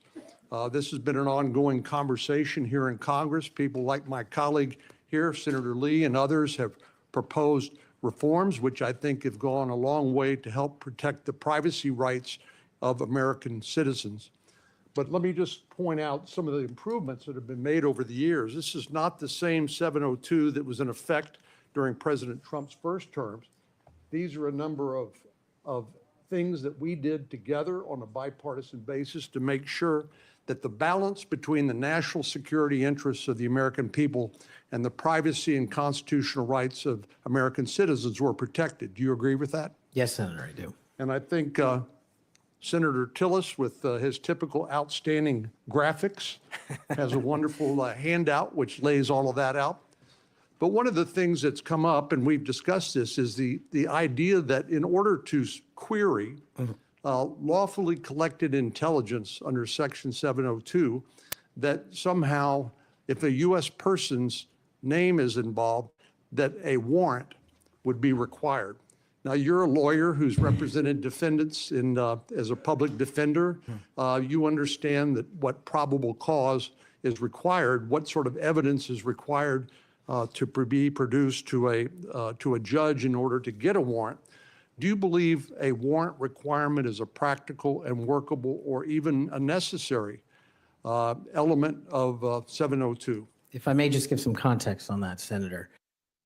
Having a background not only utilizing FISA and 702 as a national security prosecutor, but as a civilian at JSOC and later as an intelligence official and the Deputy Director of National Intelligence, 702 collection formulates over 45% of the presidential daily briefing that you referred to earlier. I actually have heard it's as high as 60%, but anyway, it's a lot. It's a lot. And the issue for me is not with FISA and 702. The issue has been those that have been in government service and abused it in the past. And so we must work with Congress to provide the protections necessary for American citizens.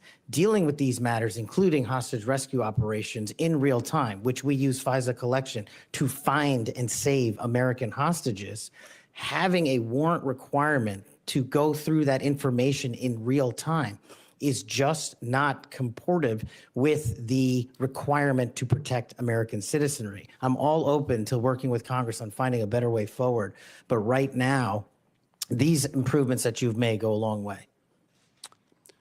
Well, and Director Ratcliffe said that he did not believe that, given the context of 702 collection, whether a foreign target communicates with a U.S. person, that there'd be sufficient evidence to go to the Foreign Intelligence Surveillance Court or any other court to demonstrate probable cause. Do you agree with that? Yeah, just in real time, Senator, excuse me, it's almost impossible to make that function and serve the national no-fail mission. I think you hit the nail on the head when you point out the lack of trust. Any of these tools can be abused by people who are willing to break the law or abuse these tools or violate the public trust. Director Ratcliffe again used, I thought, a helpful analogy. I'll see if you agree with it. He said the knives in your kitchen have a very useful and beneficial purpose, but they too can be misused do you agree with that? Absolutely, Senator. And similarly, do you agree that tools like Section 702 of the Foreign Intelligence Surveillance Act can be used appropriately to protect national security, but they can also be abused by people who are willing to cross a line they should not cross? They're both true, and that's why we need to work together to make sure Americans have trust again in these surveillance measures that we utilize to protect our country. Thank you. Senator Klobuchar. Thank you very much, Mr. Chairman. Mr. Patel, I think you know that I have great respect for the men and women of the FBI, their mission, fidelity, bravery, integrity. I believe they deserve a director who respects their work and sacrifices, and they deserve a director who's focused on their mission. This is not about bingo cards or games. This is not about revenge.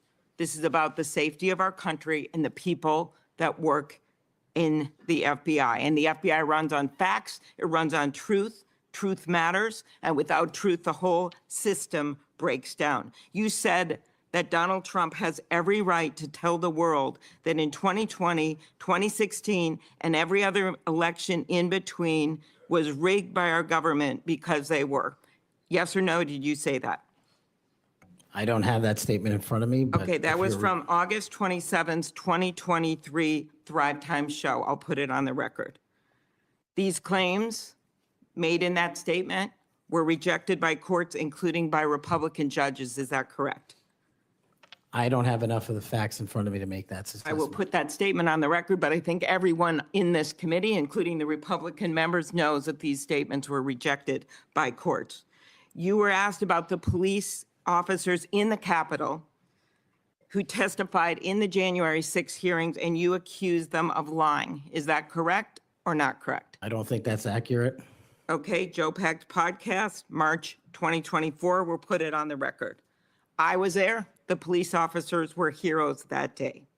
Yes. Did you post on your personal social media account in May of 2024, January 6th, never an insurrection, cowards in uniforms exposed. They broke the chain of command.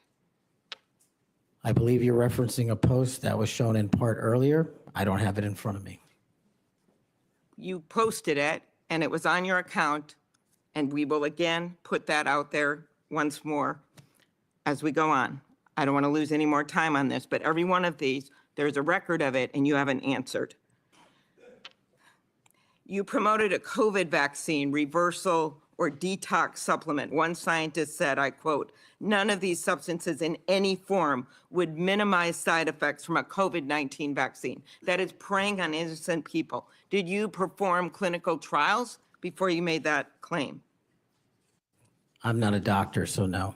But you did promote this supplement and told people that it would reverse or mitigate the side effects from COVID vaccine. Did I give people an opportunity to make an independent choice for what's best for their families? Yes. You did that last year, correct?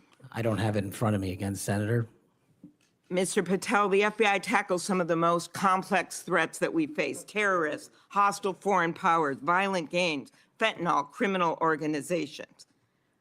Your mission, though, has been to go after people. I've looked at it. I've read this stuff. Yes or no? When Trump wins, did you say this? When Trump wins in 2024 and is in power in 2025, we can prosecute them, referring to Justice Department officials for an actual RICO statute violation, for criminally organizing the United States government to break the law to rig presidential elections. Did you say that, yes or no? Again, Senator, you're reading a partial statement, so I'm unable to fully respond. Okay, again, we'll put it on the record. X22 report podcast 20, that is from, I'll get you the date, about a year ago. One of the names on your list was Bill Barr. Chairman Grassley has called him one of the most capable cabinet officials I've ever been able to vote for. Senator Graham has said, I have nothing but total respect and admiration for the job done by William Barr as Attorney General of the United States. Is Bill Barr on your list of whatever you want to call them, been referred to as an enemies list? You've called them deep state after serving his country as the Attorney General of the United States. Is he on your list because of a personal vendetta? Well, it's not whatever we want to call it, Senator. With all due respect, it's not an enemies list. That is a total mischaracterization. I asked you, I actually used the words you used for the list, which was deep state, right? That's what you put at the top. It is a glossary Against in the the Attorney back. General of the United States. Is it because of a personal vendetta that he's on the list? You're under oath. I have no personal vendetta against Bill Okay, Barr. he said about you, you would never be able to command the respect necessary to run the day-to-day operations of the Bureau. That was actually in writing in his book. He had virtually, about you, no experience that would qualify you to serve at the highest level of the world's preeminent law enforcement agency, and that your appointment, as noted by Senator Durbin as Deputy Director to the FBI, would happen over his dead body. Is it, yes or no, why you would put him on the list of deep state as a former Attorney General, Trump Attorney General of the United States, because he wouldn't break the law for Donald Trump? Is that why? Absolutely not. As you know, he repeatedly told the president in no uncertain terms that he did not see evidence of fraud that would have affected the outcome of the election. Did you say in February of 2021 that the election stuff was never my job and I stayed I stayed out of that stuff? Again, I don't know what comment you're referring to, but I'm sure you're reading a piece of something. You said it on Pushback on a podcast. Is it true, though, that in December of 2020, you reached out to the Trump acting Deputy Attorney General and asked him to investigate a conspiracy theory claiming that people in Italy had used military technology and satellites to remotely tamper with voting machines in the U.S. and switch votes for Trump from Biden to from Trump to Biden. Is that true? What was the date? That was out of December of 2020. I was chief of staff to the Department of Defense, so I don't believe that's accurate anyway. Okay, that came out of testimony before Congress. I will give it to you. Have you referred to the media as the most powerful enemy of the United States that they have ever seen? Is that right? Again, you're reading a quote. I take that you're reading it accurately. CPAC 22324. You said we're going to come after the people in the media who lied about American citizens who helped Joe Biden rig the elections. We're going to come after you whether it's criminally or civilly. Is that something you said? That's a partial statement of what I said. Steve Bannon's podcast. You also said you would put the entire fake news mafia press corps on your list. Is that correct? Is that what you said? I don't have that in front of me. Benny Johnson's podcast, 8/21/23. You have said that the FBI, including today, you said that they remain utterly corrupt. This is an agency with agents who have taken down terrorists, taken down bank robbers, taken down crime. And you wrote that the FBI has become so thoroughly compromised that it will remain a threat to the people unless drastic measures are taken. Do you know that under Chris Wray's leadership, he took over at a very difficult time, we all know that, appointed by President Trump, that during his tenure, the applications to the FBI has in fact tripled? Do you think people would be applying to that agency like in those numbers if they thought it was so corrupt? The American public's trust in it is at 40%. That's an all-time low. Did you say that the FBI headquarters should be shut down and reopened as a museum of the deep state? Mr. Chairman, are we allowed to go an extra time? Let's see, you get a second round. Before I call on Senator Lee. Could he just answer the question if he said that the FBI headquarters where they investigate cybercrime and terrorism Mr. should Chair. be shut down and opened as a deep state? Hey, Mr. Chair. As a museum? Did he say that the headquarters should be shut down? Mr. Chair. I deserve an answer to that question. I He is guess it's- asking to be head of the FBI, and he said that their headquarters should be shut down. Mr. Chair, parliamentary inquiry. You got anything you want to say, Mr. Patel, before I go on to Senator Lee? Simply this. If the best attacks on me are going to be false accusations and grotesque mischaracterizations, the only thing this body is doing is defeating the credibility of the men and women at the FBI. I stood with them here in this country. In every theater of war we have, I was on the ground in service of this nation. And any accusations leveled against me that I would somehow put political bias before the Constitution are grotesquely unfair. And I will have you reminded that I have been endorsed by over 300,000 law enforcement officers to become the next director of the FBI. Let's ask them. Mr. Chair. Chairman, I am quoting his own words from September of 2024. It is his own words. It is not some conspiracy. It is what Mr. Patel actually said himself. Facts matter. You forget that you had 3 minutes in the next round to say what you just said. Okay, I'll say them again. Okay, before I call Lee. Mr. Chair, just parliamentary inquiry, and it was on time. It wasn't disputing any of the debate, but I intend to keep to my 7 minutes, and I appreciate you keeping everyone to it. If we go over, can we have that decrement against the time in the second round? If a member goes over, not that was actually 10 minutes, Mr. Chair. I'm not sure that I want to, sometimes it's faster to get things done here, just letting people shout and than it does to shut them up. Mr. But Chairman. You're a wise man, Mr. Chair. before we- Thank you. before we Mr. go Chairman, Mr. Chairman, Before we go to Lee, Mr. Chairman, yes, what do you want? I love this guy. Mr. Chairman, I'm unlike Senator Tillis. I mean, if we're going to start this, I want an extra 3 minutes. Well, Now, my friend Senator Klobuchar I'm went not- 3 minutes over. So here, what you're saying is the chairman wasn't a very good chairman by not shutting her up. But I've gone through this before, and I think I know how to handle it and get I this think done. I think you're a star-spangled awesome chairman. I just want to say that for the record. But if you're going to let somebody over there go 3 minutes over, I want my extra 3 minutes. Well, let's see if it's abused by anybody else before we make that decision. I'm just telling you, I'm going to abuse it. Well, I'm not going to let you abuse it. You're a good man, Mr. Chairman. Before I go to Lee, I want to put a record, statement in the record from 56 former FBI agents wrote to this committee to support this nominee. Quote, never has the FBI faced such an urgent and compelling need for comprehensive reform as it does today. Mr. Patel has proven he possesses the breadth of experience required to address these challenges. His leadership, expertise, and vision make him uniquely qualified to guide the FBI through this pivotal moment. For these reasons, we stand in full support of Kash Patel's nomination. Any objection? So ordered. Mr. Lee. Mr. Patel, while we're talking about your awards, let's talk about the cowards in uniform comment for a moment, can we? Please. Would you like to tell us what that was? Put it in context to help the committee understand what that was about. I think it's important. Thank you, Senator. During that time on January 6th, I was serving as Chief of Staff at the Department of Defense. And days prior, we had received the authorization from the President to issue the National Guard to protect you and your colleagues. But as you know, the law requires a request before the deployment of that guard. That request did not come in until the afternoon of January 6th.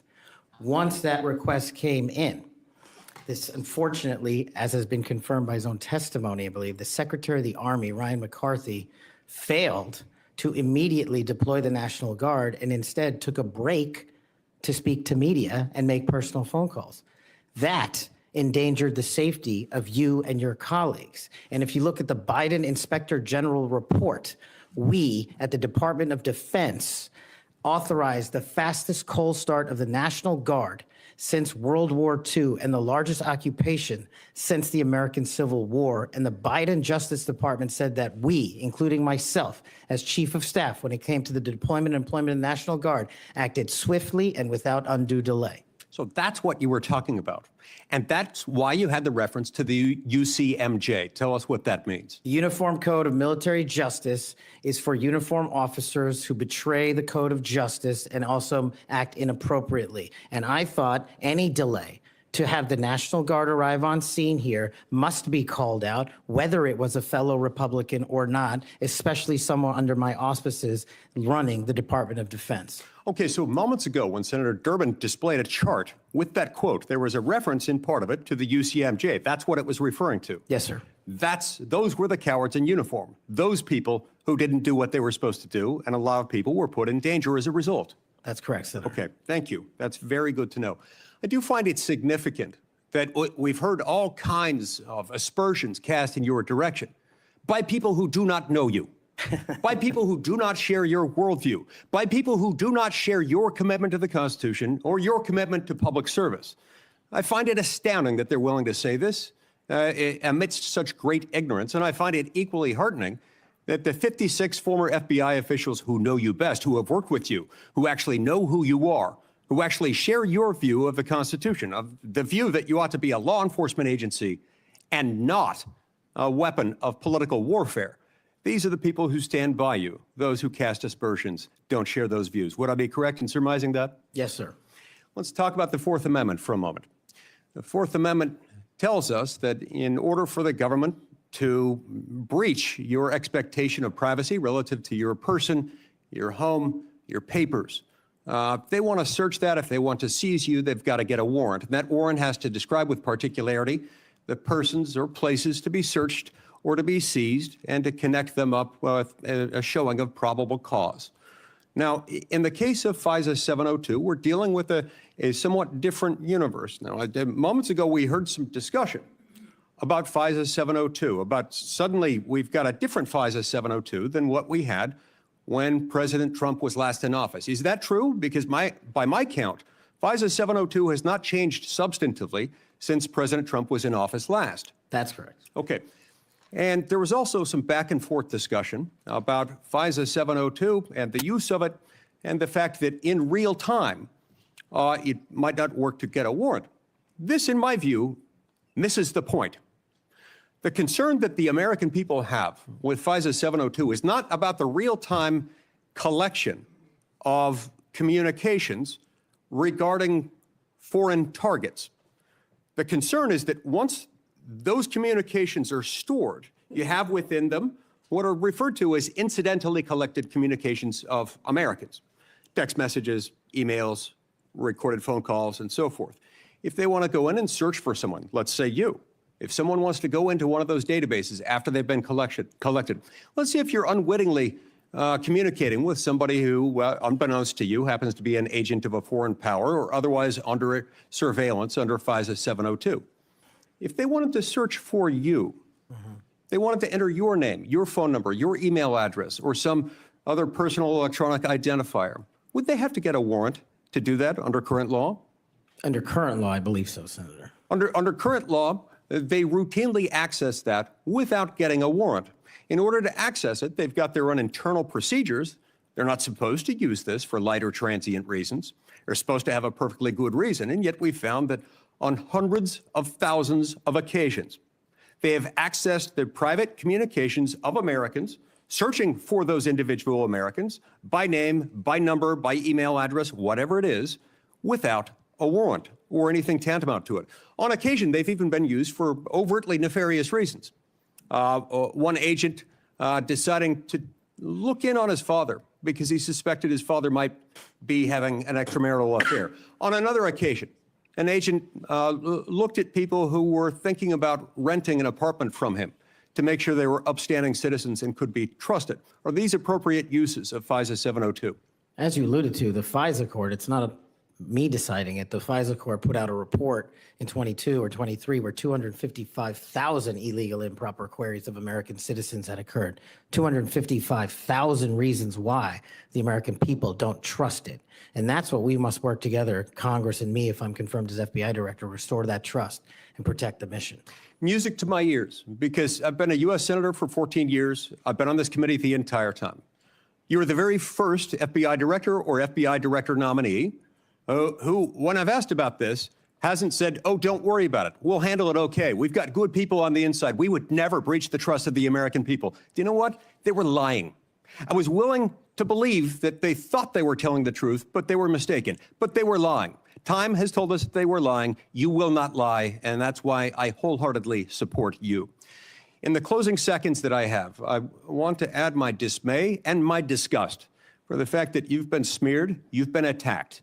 You've been associated with racism, with being a Nazi. You are none of those things, sir. Just as your father lived as a racial minority in Uganda, you've been raised as a racial minority in this country, and you've been nothing but a patriot. Your commitment to the Constitution, to the rule of law, and to the American people is remarkable.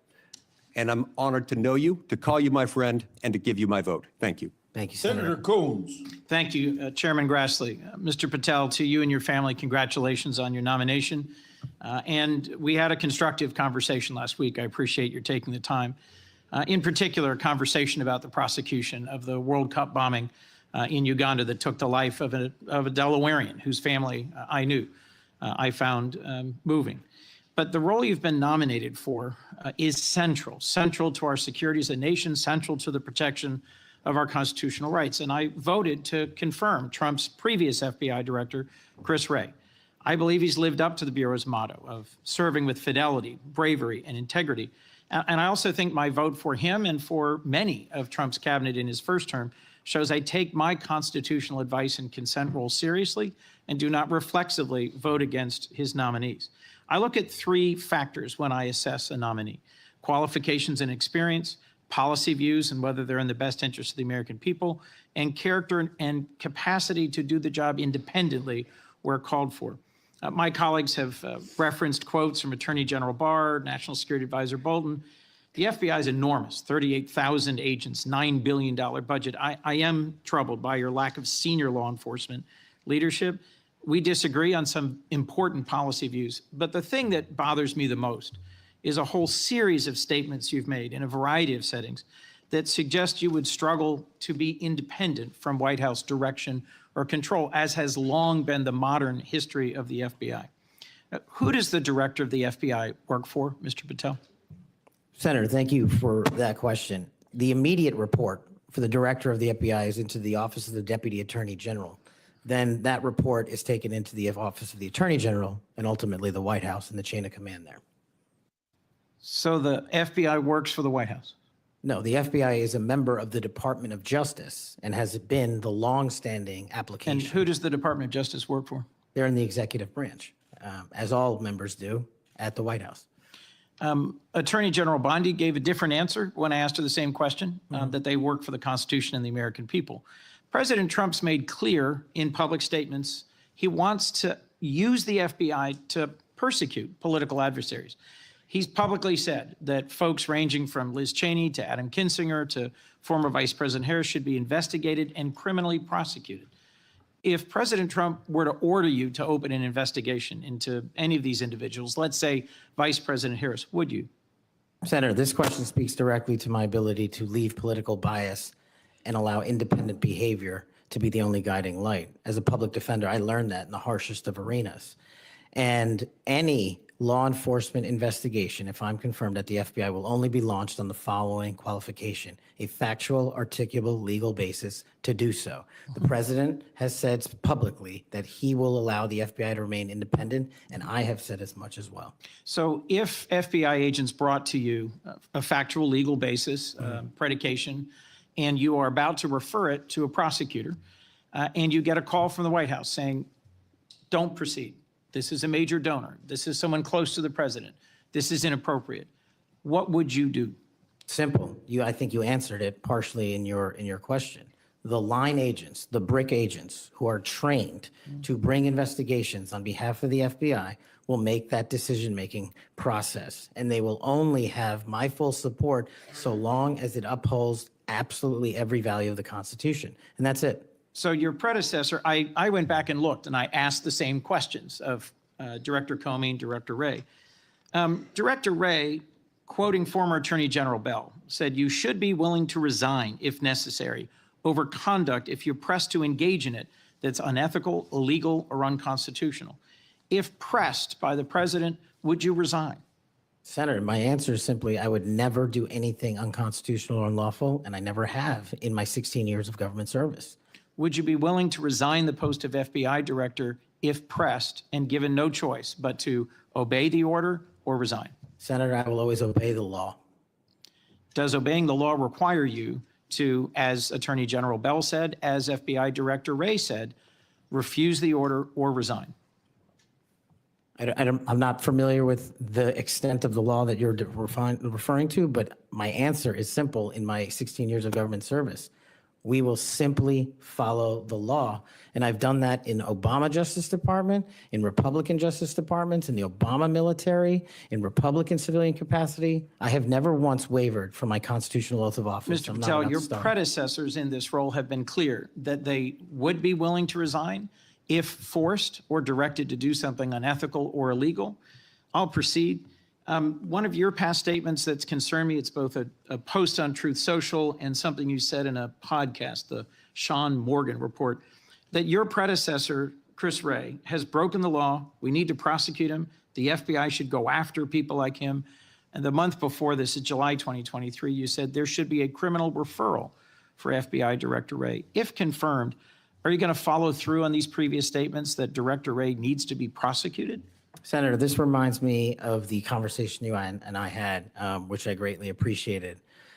There is enough violent crime in this country and enough national security threats to this country that the FBI is going to be busy going forward preventing 100,000 overdoses, 100,000 rapes, and 17,000 homicides. We agree that prosecuting violent crimes should be the principal focus of the FBI. What I'm trying to get to, Mr. Patel, is a whole series of very troubling, to me and many other statements you've made about instead using it to pursue those who might be viewed as political opponents. And as I told you in your office, I have no interest, no desire, and will not, if confirmed, go backwards. There will be no politicization at the FBI. There will be no retributive actions taken by any FBI should I be confirmed as the FBI director. I told you that in your office, and I'll tell you that again today. Thank you for that statement. As the co-chair of the Law Enforcement Caucus with Senator Cornyn, one of the things I've worked hard on, and I hope to continue being able to work hard on, with this administration is partnership between federal, state, and local law enforcement to pursue violent crime.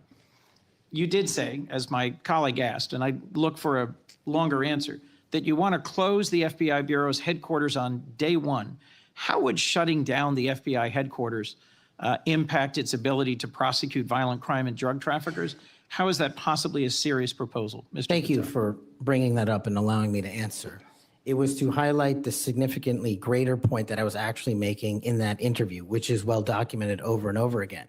38,000 FBI employees, 7,500 FBI employees work in the Washington field office and Hoover building alone. If you increase that aperture just slightly to encompass the National Capital Region, that is 11,000 FBI employees work in the National Capital Region. A third of the workforce for the FBI works in Washington, D.C. I am fully committed to having that workforce go out into the interior of the country, where I live, west of the Mississippi, and work with sheriff's departments and local officers, and having one agent prevent one homicide, and having one agent in Washington prevent one rape. And I will do that over and over and over again, because the American people deserve the resources, not in Washington, D.C., but in the rest of the country. And Mr. Patel, frankly, if that had been your statement, that would be something that would be defensible. It's the rest of it, saying you're going to turn it into a museum of the deep state, that causes repeated questions and concerns from people like myself. Thank you, Mr. Patel. Before I call on Senator Hawley, I'd like to enter letters into the record from scores of state attorneys general, former U.S. attorneys, former U.S. Department of Justice officials who support the nominee. They state, quote, Mr. Patel will bring to this critically important office his unique and extensive experience combating terrorism, protecting our national security. We will have no doubt that Kash Patel will serve our nation in this important post with integrity and tireless efforts to protect the American people. Senator Hawley. Thank you very much, Mr. Chairman. Mr. Patel, welcome. It's great to see you again. I enjoyed our conversation in my office a while back. Let me ask you this. Is it appropriate for the Federal Bureau of Investigation to attempt to recruit spies or informants into religious institutions in this country, particularly Catholic parishes? Is that appropriate?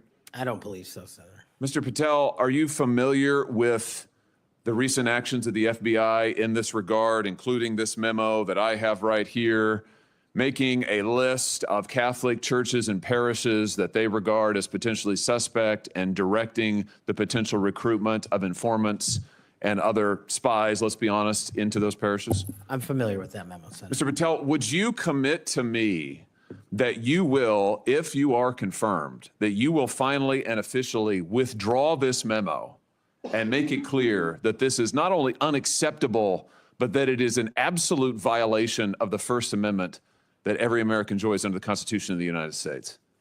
If I'm confirmed, Senator, yes. Will you also commit to me that you will conduct an investigation and find out who wrote this memo, who spread this memo, the field offices involved in this memo? Because I can tell you, we've had your predecessor sit right where you're sitting, and he has repeatedly lied to, there's no other word for it, lied to this committee. He told us initially that it didn't happen, that the FBI didn't make any lists of churches. That's not true. We have it. A whistleblower brought forward the list for us. He said then that only one field office had worked on it. Turns out we know from another whistleblower, multiple field offices worked on it. He said that it was never posted on the internal system. It turns out it was. We believe it's still in effect. Will you find out who was involved in this gross abuse of Americans' First Amendment rights? And will you discipline them? And if you possibly can, will you fire them, Mr. Patel, consistent with department policy and law? Senator, you have my commitment to investigate any matters such as this one that are important to Congress. I will fully utilize, if confirmed, the investigative powers of the FBI to give you the information you require, and also to hold those accountable who violated the sacred trust placed in them at the FBI. I'm glad to hear you say that, and I'm glad you used the word sacred trust, because that's exactly what it is. The FBI is the most powerful law enforcement body in this nation, arguably the most powerful law enforcement body, at least in a free nation in the world. And to have this body corrupted politically such that it is targeting people of faith in this country and then lying about it to this committee and the American people is unimaginable. I'll be honest with you, I never thought this would happen in the United States of America. I just didn't. If you had told me 5 years ago we'd be reading memos like this, I would have said, no way, that's bad fiction. In fact, it's a horrible reality. The department needs to be cleaned up, the agency does, and rights restored and protected. I'm glad to hear you say that. Let me ask you this. Do you think it is appropriate for the FBI to be sending agents, including counterterrorism agents, to the parents of children who went to school board meetings and asked about critical race theory in their schools, asked about the school's masking policy during COVID? Should those parents be treated as domestic terrorists? Parents who have the courage to ensure their children are taught what they feel is right, and those who have the courage of their convictions to go houses of worship, in my book, will never be domestic terrorists. I'm delighted to hear you say that. You're familiar, I am sure, with this memorandum issued by the Attorney General, the last Attorney General, Merrick Garland, directing the FBI and other law enforcement agencies to look into parents who went to these school board meetings. And we know from whistleblowers who've come forward to this committee and given us the evidence that, in fact, the FBI opened multiple cases against multiple parents across the nation, I believe, including in my home state of Missouri. Another gross abuse, incredible political power brought to bear against everyday citizens. Why? Because they went to a school board meeting that they're paying for and asked about what their kids were being taught. Once again, I can't imagine, I couldn't have ever thought this would happen in the United States of America. Will you find out who was involved in this policy within the FBI, who agreed with it, who implemented it, who encouraged it? Will you find out that, Mr. Patel? Will you do an internal investigation? And will you make clear that those who supported this policy are appropriately disciplined? And will you make clear that the FBI will never do something like this again? If confirmed and pursuant to your congressional request, absolutely, Senator. Thank you. Let me ask you this. Do you think it's appropriate for the FBI to target people of faith, particularly those who hold pro-life convictions? Do you think it's appropriate for the FBI to single out and target people of faith in order to discourage the exercise of their First Amendment rights? There can never be a targeting by law enforcement just based on their people's faiths. And yet, under this last administration, the FBI and DOJ together brought numerous prosecutions under the FACE Act for nonviolent protests. President Trump has recently pardoned some of these folks, but it also includes individuals like Mark Houck from Philadelphia region, from Pennsylvania, who had an FBI SWAT team arrive at his door in the early hours of the morning, armed, of course, terrorizing him and his children, took him into custody. They charged him with a FACE Act violation. Why? Because he took his young son to a peaceful demonstration outside an abortion clinic. When his young son was shoved to the ground, he defended him. Mark Houck was acquitted by a jury, acquitted. Nevertheless, the FBI used their full resources, including a SWAT team, to try and terrorize him. Meanwhile, how many churches that were firebombed or pregnancy care centers that were firebombed, how many of them were protected by the last administration? Just about zero. It is an unbelievable instance of targeting. Mr. Patel, will you end this targeting? If you get to the FBI, if you are confirmed, will you end it? And will you make clear to all agency personnel that there can be no targeting on the basis of religious belief, and this will never happen again in the United States of America, at least not under your watch?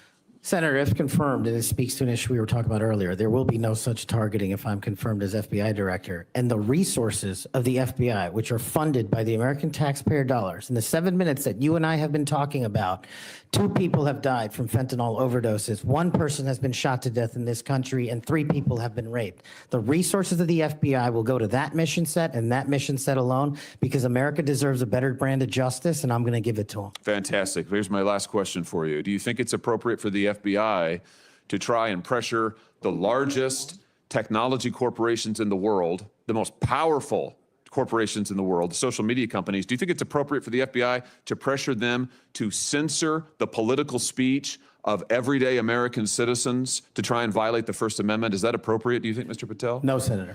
Will you put an end to this, Mr. Patel, if you are confirmed at the FBI?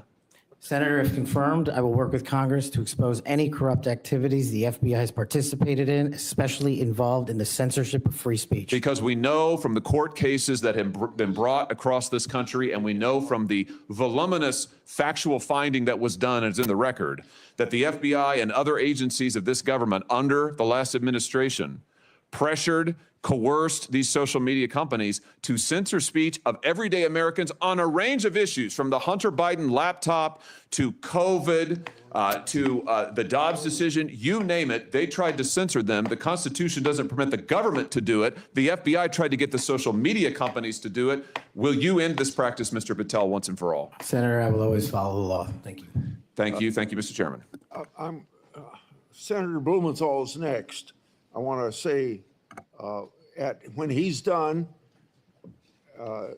so let's see, the 30-minute break would make it about 12:25 or something. I expect you to be back here on time. And I'm going to have Senator Lee, I'm going to go open the Senate up now. Will you chair for me? Okay, thank you. Senator Blumenthal. Thanks, Mr. Chairman. Welcome, Mr. Patel. Thank you for being here. And thank you for visiting with me in my office at almost exactly the moment that you were talking to me. The Department of Justice was firing more than a dozen lawyers who worked with the special counsel, Jack Smith, simply because they were involved in that case. You've committed that the FBI will not be politicized. So here's your first test. Will you commit that you will not tolerate the firing of the FBI agents who worked with the special counsel's office on these investigations? Senator, I appreciate the time to visit with you. It is a yes or no answer, and it is your first test. Senator, every FBI employee will be held to the absolute same standard, and no one will be terminated for case assignments. And I'm not going to accept that answer, because if you can't commit that those FBI agents will be protected from political retribution, we can't accept you as FBI director. All FBI employees will be protected against political retribution. Those individuals deserve to be protected from Trump retribution. That was your first test. You failed it. By saying all FBI employees should be protected? That is a test of professional diligence, because it is the measure of whether you will stand up and say no to the president if he gives you an unlawful or illegal order. Let me turn to the J6 choir. You know who the J6 prison choir is, don't you? It's been referenced earlier, yes. And you know about the song that, in fact, you produced, you promoted, and you used to, as you put it, support, raise awareness and support for the political prisoners still locked in jail. Those J6 choir, were they political prisoners? I don't know everyone in the J6 choir. That's what you said. That's correct? not how I read it, Senator. This is your tweet. That's your whole statement.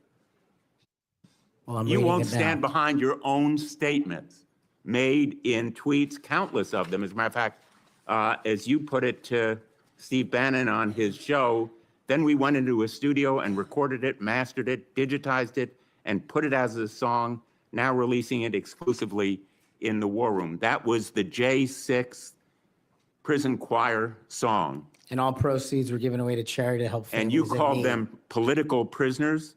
Julian Cater, do you know what he did? I don't know who that is, Senator.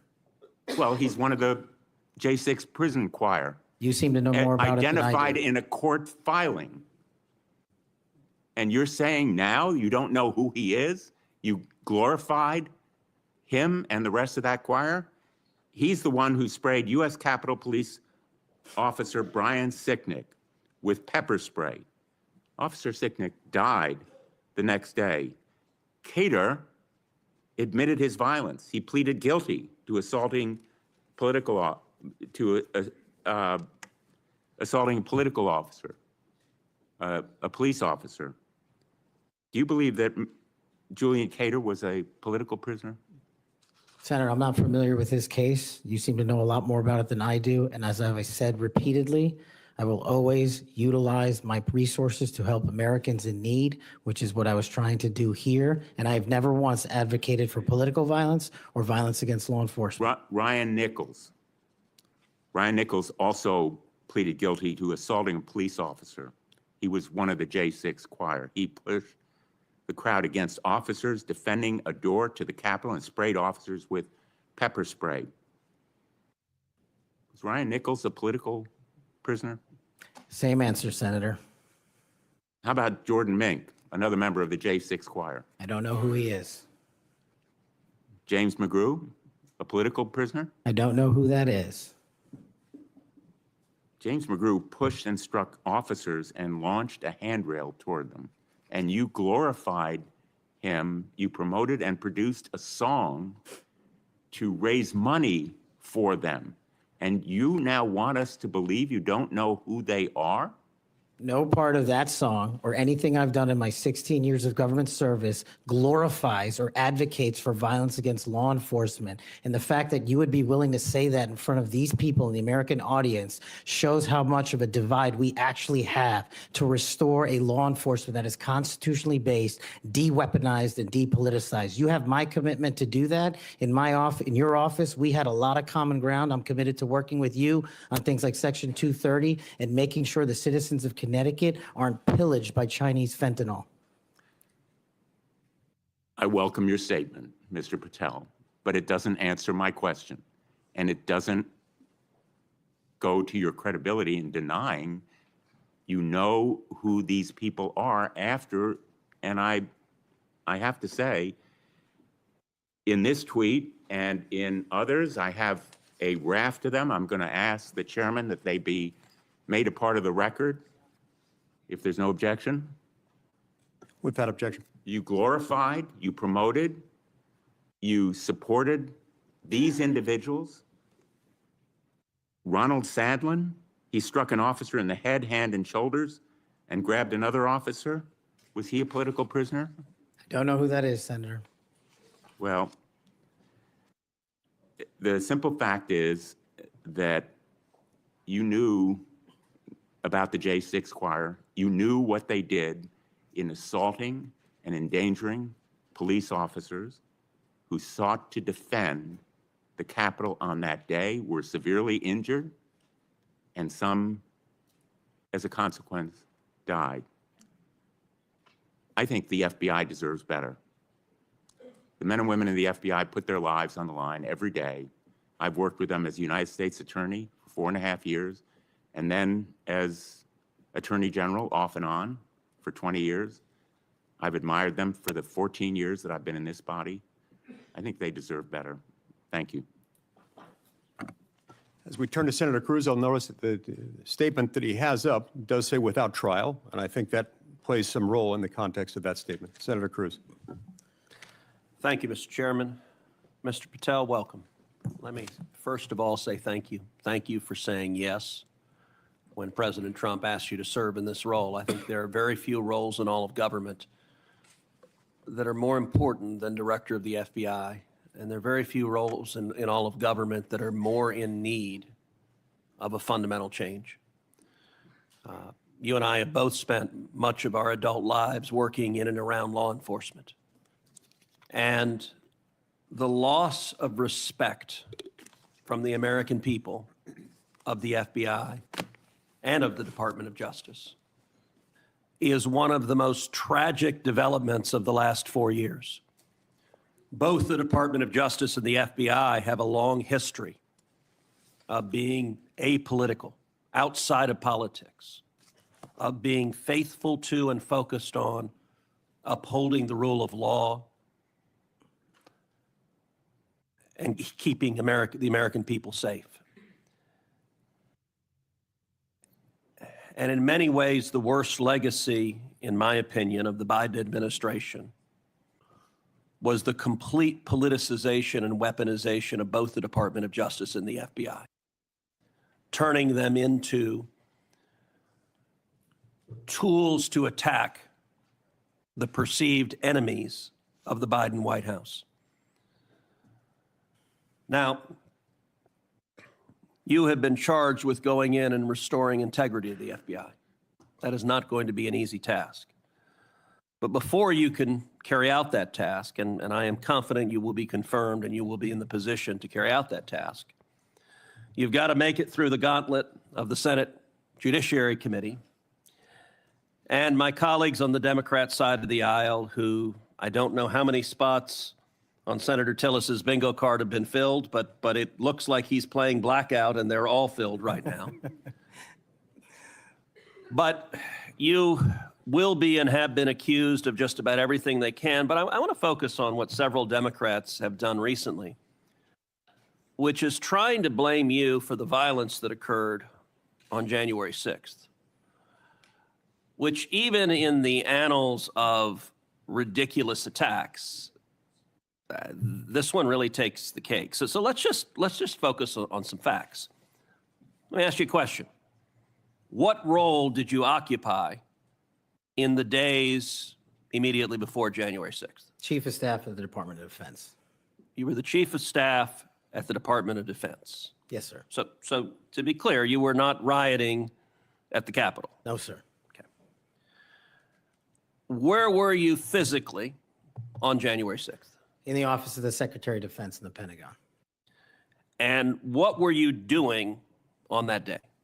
On that day specifically, responding to preparing to mobilize and deploy the National Guard once we got the lawful request from the local governing authority, which was the mayor of DC and the Speaker of the House.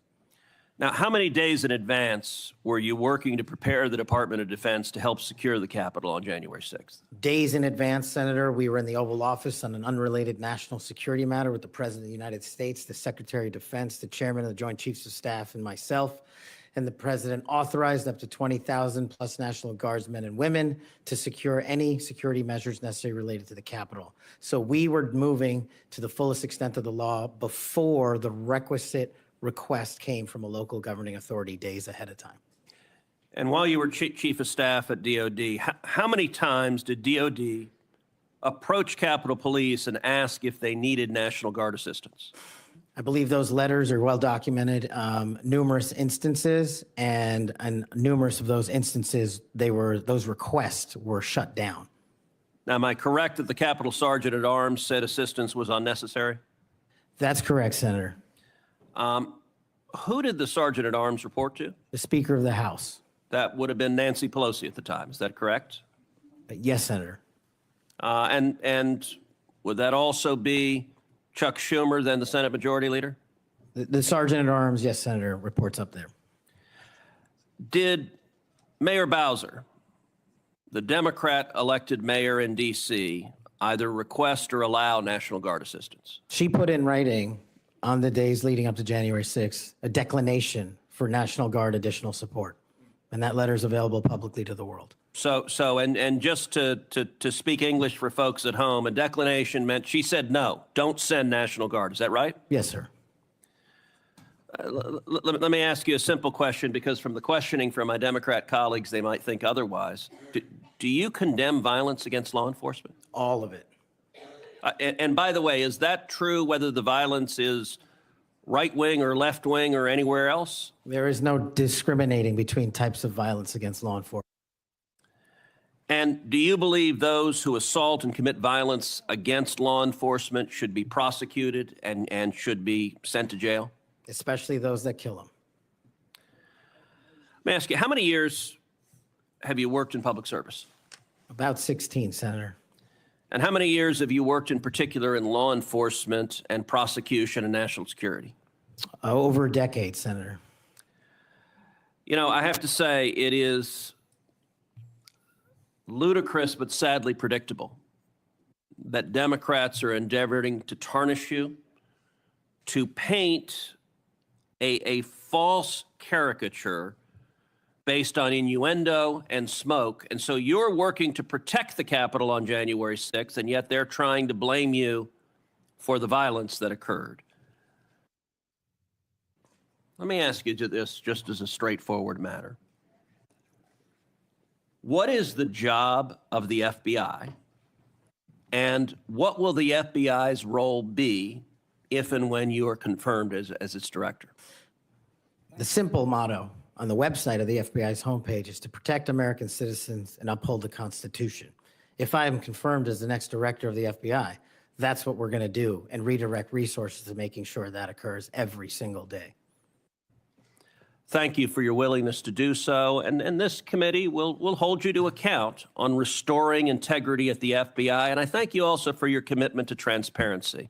I think that is incredibly important to bringing back integrity, and I'm grateful for it. Thank you, sir. Senator Hirono. Thank you, Mr. Chairman. Mr. Patel, as part of my responsibility as a member of this committee, I asked the following two initial questions of all nominees before any of my committees. Since you became a legal adult, have you ever made unwanted requests for sexual favors or committed any verbal or physical harassment or assault of a sexual nature? No, Senator, I have not. Have you ever faced discipline or entered into a settlement relating to this kind of conduct? No, Senator, I have not. Mr. Patel, you have been a champion of the January 6th prison choir. You have stated that the choir's members were, quote, incarcerated as a result of their involvement in the January 6, 2021 protest for election integrity, end quote. And one of the choir members is Julian Cater, who pled guilty. He pled guilty to assaulting officers with a deadly weapon. On January 6th, he attacked Capitol Police Officer Brian Sicknick with pepper spray, and the next day, Officer Sicknick suffered from 2 strokes and died. Mr. Patel, was Mr. Cater protesting for election integrity? Yes or no? I don't know who that is. I'm not asking you who that is. I'm asking you whether, having heard the description of what he pled to, whether he was protesting for election integrity, yes or no? I don't know who that is. That and is not statement- responsive to my question. You're not willing to say that, but you were willing to describe this choir as consisting of people who were protesting for election integrity, and yet you testify you don't know them. We have heard already your book includes a list of 60 people who you think make up part of the executive branch deep state. Mr. Patel, if confirmed, do you plan to investigate President Trump's former FBI Director Christopher Wray? Yes or no? I have no plans in going backwards. I have plans in How safeguarding. about this- James Comey? Do you plan to investigate him? Senator, every investigation will be subject to the same Do you legal plan to standard. investigate James Comey, who's on your list? I have no intentions of going backwards. How about and Bill every Barr? intention of using the Constitution. How about Bill Barr? Do you plan to investigate him, who's on your executive branch deep state, and you say you're going to ferret out the deep state? No one Yes or that no? did not break the law will be It investigated. no answers to any of those. Okay. Over 1 million Americans died as a result of COVID-19. The COVID-19 vaccine saved lives. Yet, less than a year ago, you promoted unregulated, unproven, unscientific supplements to reverse the effects of the vaccine on Truth Social. You told your followers that these supplements would detox them of the COVID-19 vaccine. Mr. Patel, did you make money by promoting these supplements? Senator, do you know of any individuals who died as a result of complications from the vaccine? Because I do. Are you unable to answer my question, which is a straightforward, did you make money by promoting these supplements? All of my financial disclosures have been made to this committee. I would like to hear your answer, yes or no. Did you make money? I don't have This is those my financial third and last time I'm disclosures gonna ask you in front that of me. question. You have that information. So you refuse to answer the question. I answered Here 1,300 pages. No answer, and yet you spread dangerous misinformation. Mr. Patel, the FBI is the primary agency responsible for investigating election-related crimes, including fraud and the denial of voting rights. So being able to separate fact from conspiracy theories around elections is an important thing for the FBI director. I have a question to see if you can do that. Mr. Patel, did Donald Trump lose the 2020 presidential election? Yes or no? President Biden's election was certified. He was sworn in and he served as the president of the United States. Once again, the people who are 100% loyal to President Trump cannot answer that question. It is alarming that you want to be an FBI director who can answer a simple question, factual question. During a 2023 interview with Steve Bannon, you said, quote, "We will go out and find the conspirators, not just in government, but in the media. Yes, we're going to come after the people in the media who lied about the American citizens, who helped Joe Biden rig presidential elections." There's your quote. Do you still plan to come after the free press? Not unless private citizens have been defamed. That's their right. You said that you would be going after the media. So I want to know whether you plan to do that, go after the free media. I can't go after the media for other people. That's a decision they have. So I would say that that was a statement that you made that is pretty chilling to the free media. So I didn't hear a no that you would not go after them. You currently serve on the board of directors for the Trump Media Technology Group, which owns the social media platform Truth Social.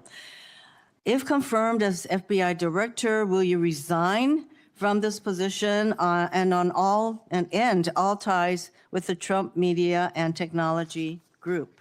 Yes, Senator, as I've stated to you in writing. Over the last 2 years, the FBI has dedicated resources to Operation Not Forgotten, which works to address violent crime in Indian country. If confirmed as FBI director, would you continue the important work of Operation Not Forgotten? I've made that commitment to many of your colleagues who have tribal issues and tribal crimes plaguing their communities, and I'll make that commitment to you as well, Senator. My time is almost up, but I would like to note that on the many questions asked about the choir, the J6 choir, it included at least 5 men who pled guilty to assaulting police officers.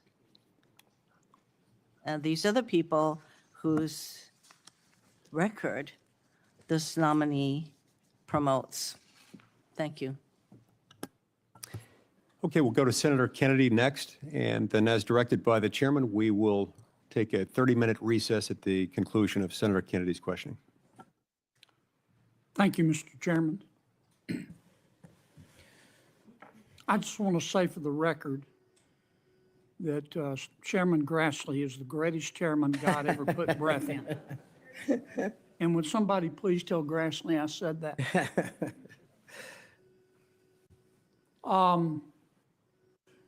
You've made a lot of people mad, haven't you, Mr. Patel? Seems so, Senator.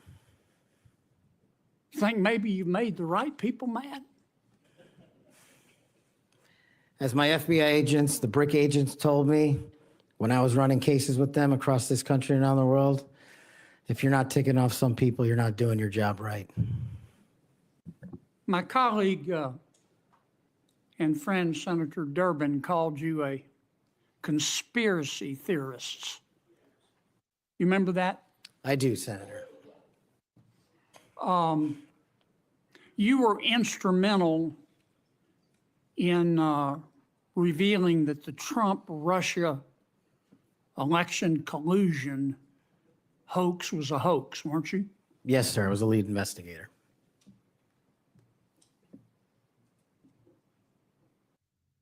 Sounds to me like we need to get some new conspiracy theories because all the old ones turned out to be true. Facts matter, Senator. Yeah. I mean, conspiracy theorists are up something like 37-0. You're not saying that everybody at the FBI is bad, are you? Never said that. I've overwhelmingly said multiple times that 98% of the FBI is courageous, apolitical warriors of justice. They just need better leadership, especially those who participated in these conspiracies that actually turned out to degrade them. Who put away the Unabomber? The FBI. Yep.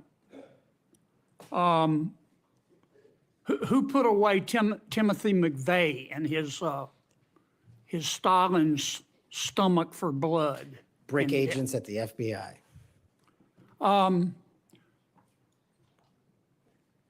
Who helped investigate Jussie Smollett, who, in an effort of self-aggrandizement, set back the fight for minority rights for years? I think that was local authorities. It was the FBI that opened an investigation, wasn't it? Eventually, yes, Senator. There have been or were some bad people at the FBI and the Justice Department, which work hand in glove, weren't there? Unfortunately, yes, Senator.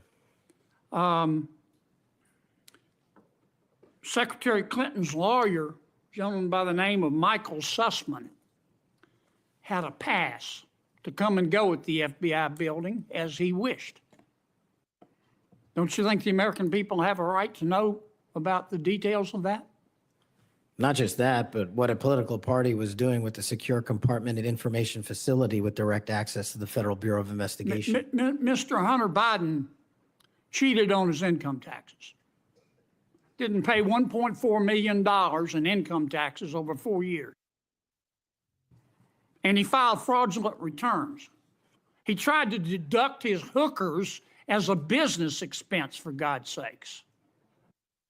And they hit him with 2 misdemeanors before there was a public outcry.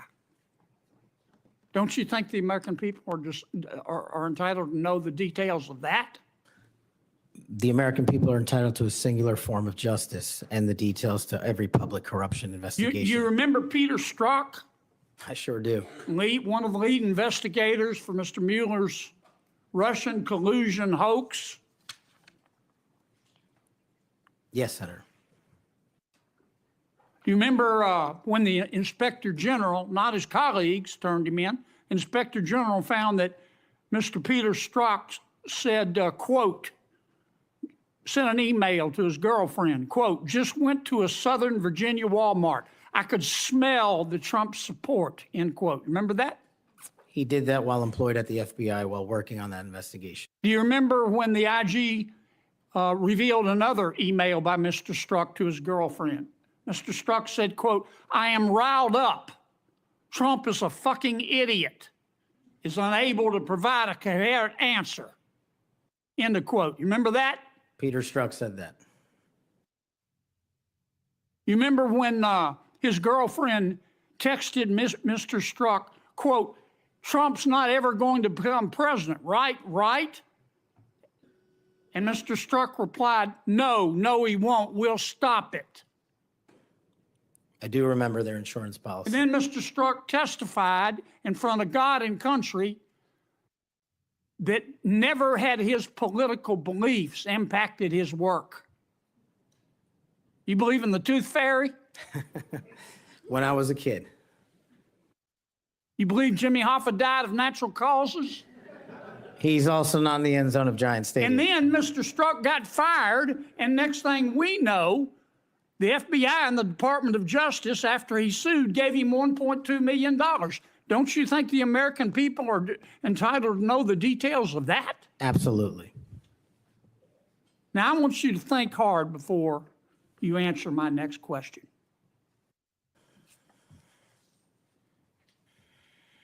Do you believe in the adage that 2 wrongs don't make a right, but they do make it even?